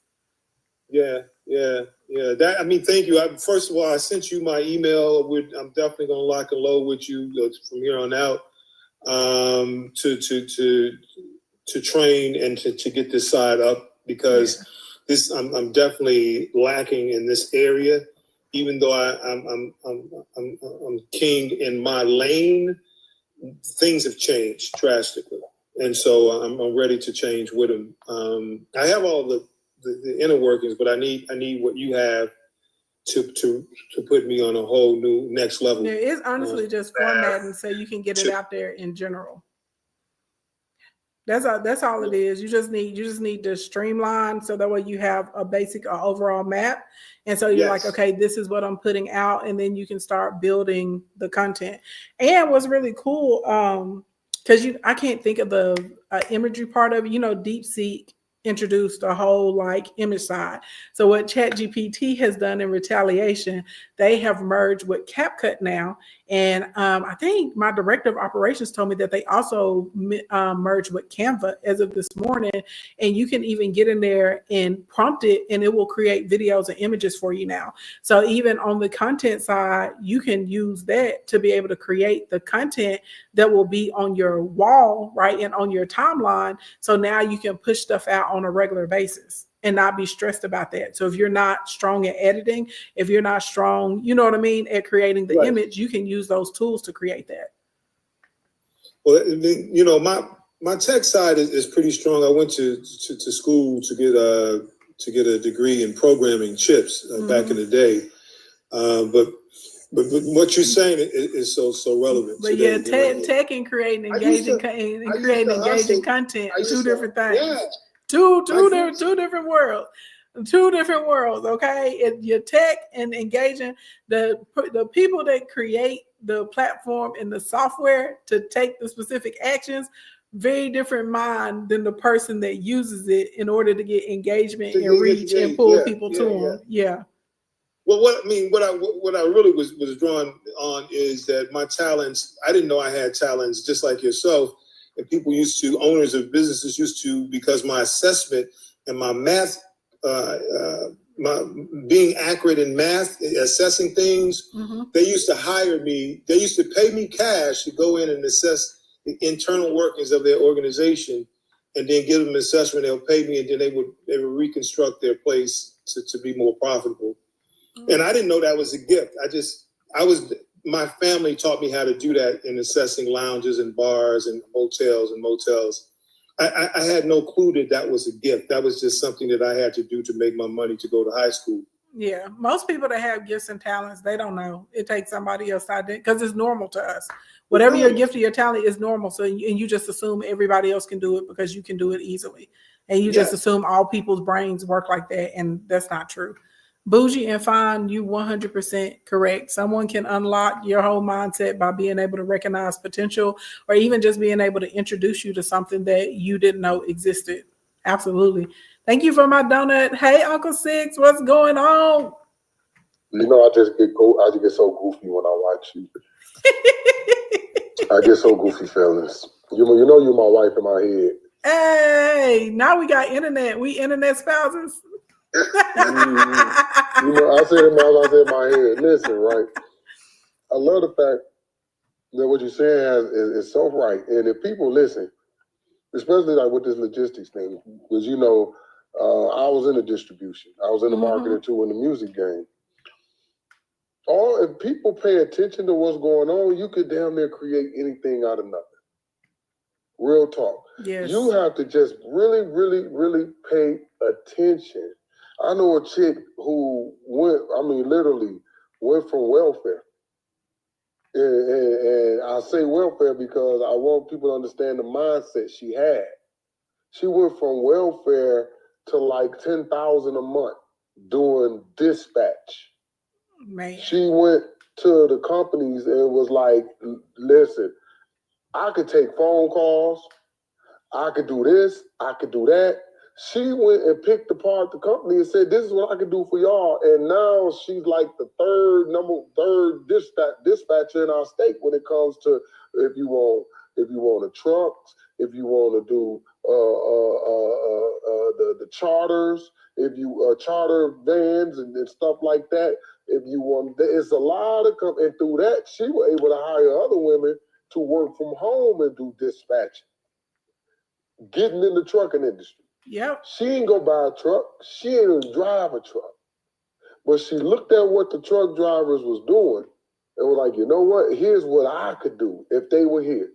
Sometimes, FM, some people, you just got to open your eyes and see. I always tell people this.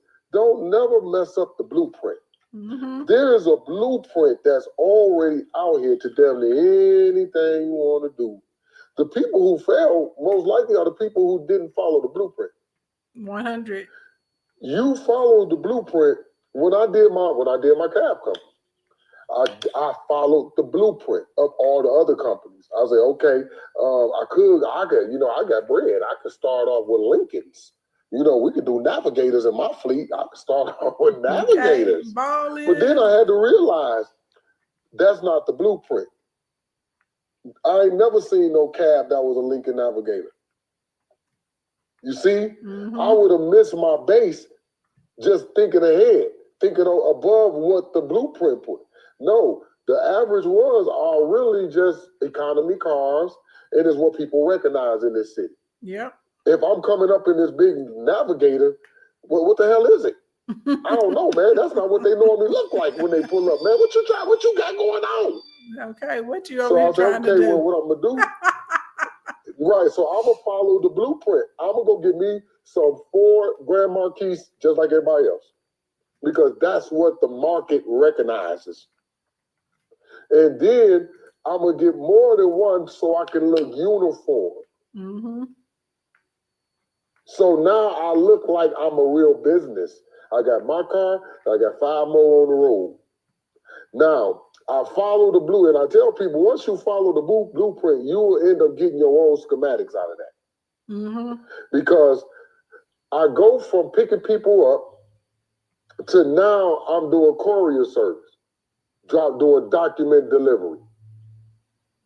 It becomes an auxiliary. Mm-hmm.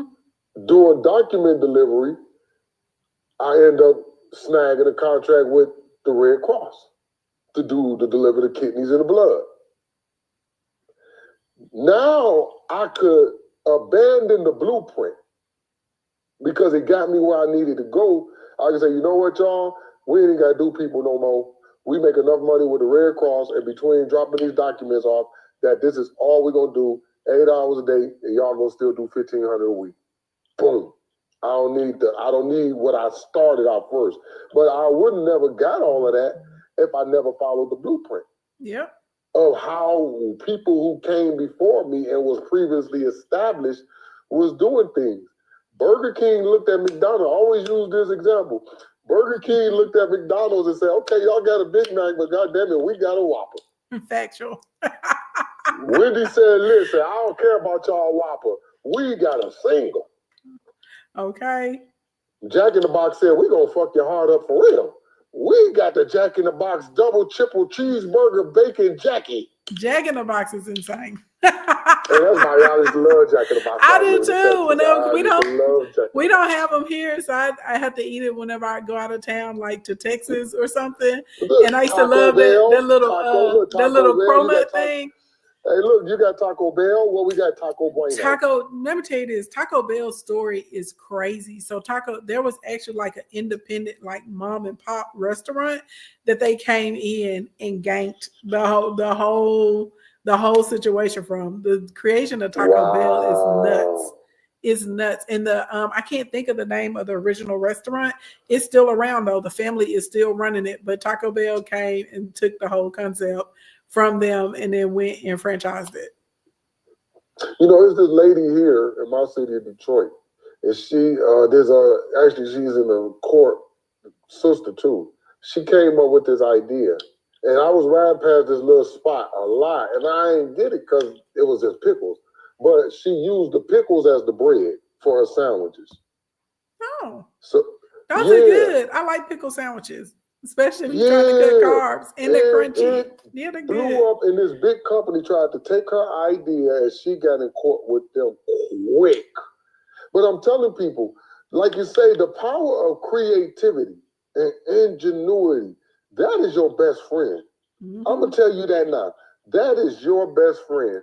And the power to bring what's in your mind to light and have people engage in what you're doing is the ultimate gift for your sacrifice and what you was trying to do. But you gotta have enough heart and have enough courage to say, yeah, even if through the rain, I'm still gonna do it. I'm still gonna press. Mm-hmm. I'm not gonna quit it. I get so tired of hearing people, I used to have a business. Why don't you still have it? Because I want to Why don't you still have it?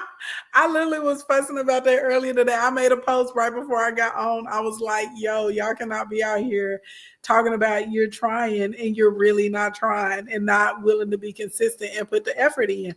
A lot of people, what I have figured out, they want to own a business because it's trendy and they just want to put their name on something. They don't really want to do the work. They want someone else to do it for them. Like when they get into understanding, if you don't kill, you don't eat. That's what like a lot of them just go and get a job. And there's nothing wrong with having a 9 to 5. If you're not cut out for it, you ain't cut out for it. And I think adding one more thing to that is the power to pivot. Yeah. You know, oftentimes we have our gifts, we have our success, our level of success, but not knowing how to pivot and when to pivot to move into something else, that becomes a real big crutch or a wall that a lot of us hit out here. Well, see, here's the thing about the pivot. You have to, that's where a lot of them mess up at. Because you have to make it work. I know people who run successful No, brother. businesses I'm not saying no. No. When I'm saying pivot, I'm not saying make it work. Because making it work, if you out here and you've earned a name and have a brand, you've already did that. But it's looking at the writing. Well, my grandmother always just say, look at the writing. You have to learn how to read the writing on the walls. And that's where the pivot comes. Where is this going? How do I take this to another level or move over to something else? Like what Femme the Millionaire did. She's mastered social media, right? And so I'm talking about understanding how to take your gifts and all that your brand to another level, or to change lanes and move into a whole nother branch. Because if you're out here and you earned your name, you have a brand, you out here, you did all that, you know all that. That's nothing. We're not talking about that. We're talking about now, what do I do with this vehicle? Where do I take my vehicle next? How do I redefine it or make it work for me in another platform, in another area? That's what I'm talking about. Oh, and see, that's where the marketers come in at. Mhm. Because they got to look at your product and say, okay, this is what we could pull out of this. Look at the restaurants again. The restaurants don't make new meals. Everything they make new is something that was old that they pieced together. And with businesses, sometimes that's what you got to do. If you want to take it to another level, you got to look into what you do. That's just like what we did. I say, okay, we pick people up. We make good money doing that. But what else can we pull out of this? Is it just picking people up? Can we do more with these vehicles than just picking people up? What if we got bigger vehicles? Could we accommodate another idea? Bringing ideas out of ideas. This is what think tanks are for. This is what you sit with your team down for in those midnight hours, burning a candle. Saying, listen, we've been doing popcorn. We already got ranch. We already got Parmesan garlic. We got that one. What we gonna do now? Okay, how about we mix the ranch and Parmesan garlic and make a new bag? Put it in a whole new different bag and call it Granch. What are we doing? We're taking something that already exists and making a new product out of it, and then sell it to the mind as it is a new product. You know who's a good guy at that? Master P. Yeah, Master P is crazy. His mom for products and product concepts is Did you taste his nuts. new honey bun? No, I haven't had it, but just the speed that he comes out with this stuff. Listen, crazy. I called my doctor. I said, I'm slipping. I said I wasn't going to go back to cake. But I'm going to send you this Master P honey bun, and you tell me, how do I get over this? Now I'm scared to try it. Because this honey bun is so goddamn good. I don't know who he got to make it, but I'm just saying. When you like cake, you can't be doing us for a Big Macs like that. You can't be doing us like that. That's all I'm saying. That's all I'm saying. It's cake. Oh my gosh! Where do you purchase this? Where do you get it? I was frequent. You know, I'm always out and about. I can't remember what store I was at when I seen it. And every store I go in, I'm like, where is it? Where is it? And I do not see it. I know Master P like to put his and then stuff I gotta like, put him on blast. I gotta promote the. I'll be telling the A-Rab, hey man, y'all gotta get that Master P honey bun up in here. Y'all gotta get that Master. I don't even work for Master P. I'm about to go. I'm about to go to the hood and see. Right, look. Because that's normally he'll keep himself in hood spots, or I know whenever I have to go to Atlanta for work, I'll probably be able to find it real easy down there, like because it's a chocolate city. Or like Houston, he put a lot of stuff in Houston too. That I see stuff in Houston that I've never seen anywhere else from Master P. Yeah. He's definitely in Houston. I need to know. I might have to go to the website and order one. Be like, okay, let me see. He got a lemon honey bun. Y'all See, definitely they don't really make. I don't See, listen. normally I when they love do lemon honey stuff. buns, I love normally lemon when they do now. honey buns, they just do ice the honey buns. They don't Mhm. have no variation. He got lemon honey bun, strawberry honey bun, Oh, snap. strawberry, a strawberry honey bun. Could you imagine that? I can. Strawberry. It seems like I want to make one.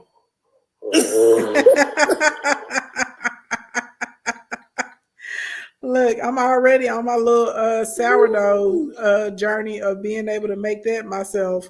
Now to add this to it. Well, I'm saying with the pivot, if you have a problem, look at your current product. Is you could whatever's in there, you could pull something out of it. You could piggyback off of it. There's a lot that you could do. That's why it's called being in business.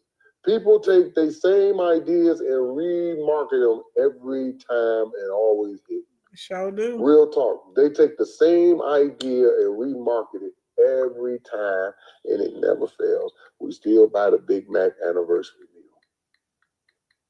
Well, I don't, but you know, I don't either, but somebody was buying it. Right, there's still some things that people are going to always buy. And see, to me, if you're going to go into business and you're going to sell something, you got to have that one product that people going to buy regardless. You know what I'm saying? You got other stuff, but there's this one thing that they're going to always get. And I was paying attention. I was at a line at Dollar General, and they had these little dice up there. And these dice just, when you touch them, the numbers on them light up, red, white, blue, all the glitter stuff. And I said, I bet these outsell everything in this store. I'm willing to bet these dice right here for $1.25 probably outsells everything in this store. Because look where it's at. It's at the register. Mm-hmm. It's cute. It's gleaming. It's only $1.25. And I asked the girl, I said, how many of these boxes of dice y'all go through? She said, we can't keep them in. This is a product that they don't even do a commercial for. Yep. They ain't never seen a flyer for these. No one ever promoted these things to these people, but when they walk past that register and see those dice, they just gotta have. I said, that's marketing. That's how you do it. Right. That's a good Right product. there. It's a good product. People, if you play games, you need dice. And then people they want some cute dice, little dice with little lights and little sparkles and little glitters, and say, ooh, like I purchase shot glasses and I don't even drink, but I'm one of those people. I buy shot glasses. And little keychain charms with like the little mini purses and stuff. Oh, I love those. I love those so much. I have so many, to the point people that be out and people like, give me one. So yeah, so what you're saying is absolutely correct, especially those little purse charms that they sell in the Love's gas stations. Oh my God, I love those. But we never say, you know what, let me do some of those. We look at the big stuff. No, I want to do that. No, look at what's moving right before your very eyes. Somebody making a lot of money off those little most people's brains are not wired like that, because I tell people all the time, like, don't get discouraged. Just some guy somewhere that's making millions of dollars from pool noodles. And I'm sure when he first thought of that, people were just like, get out of here with that. And the pool, like, right? People use pool noodles not only for the pool, they use them for decor. They use pool noodles for reefs outside their houses. People they use them to decorate with on the interior design, like budget channels. They create headboards of pool noodles. People be out here showing out with goddamn pool noodles. And this man is rich from a styrofoam stick. Thank you. A piece of styrofoam. Look, not just a piece of styrofoam. That's all it is. It's a piece of styrofoam. A long piece. He just cut them off. Boom. I can only imagine what that operation looks like. Okay. Probably the cleanest factory on the planet. Gardening and everything. Exactly. Hey, Finesse Your Mess. People be out here pool noodling it up. Okay. Look what I did. I took some and I foolproof my basement so when my grandbabies come over,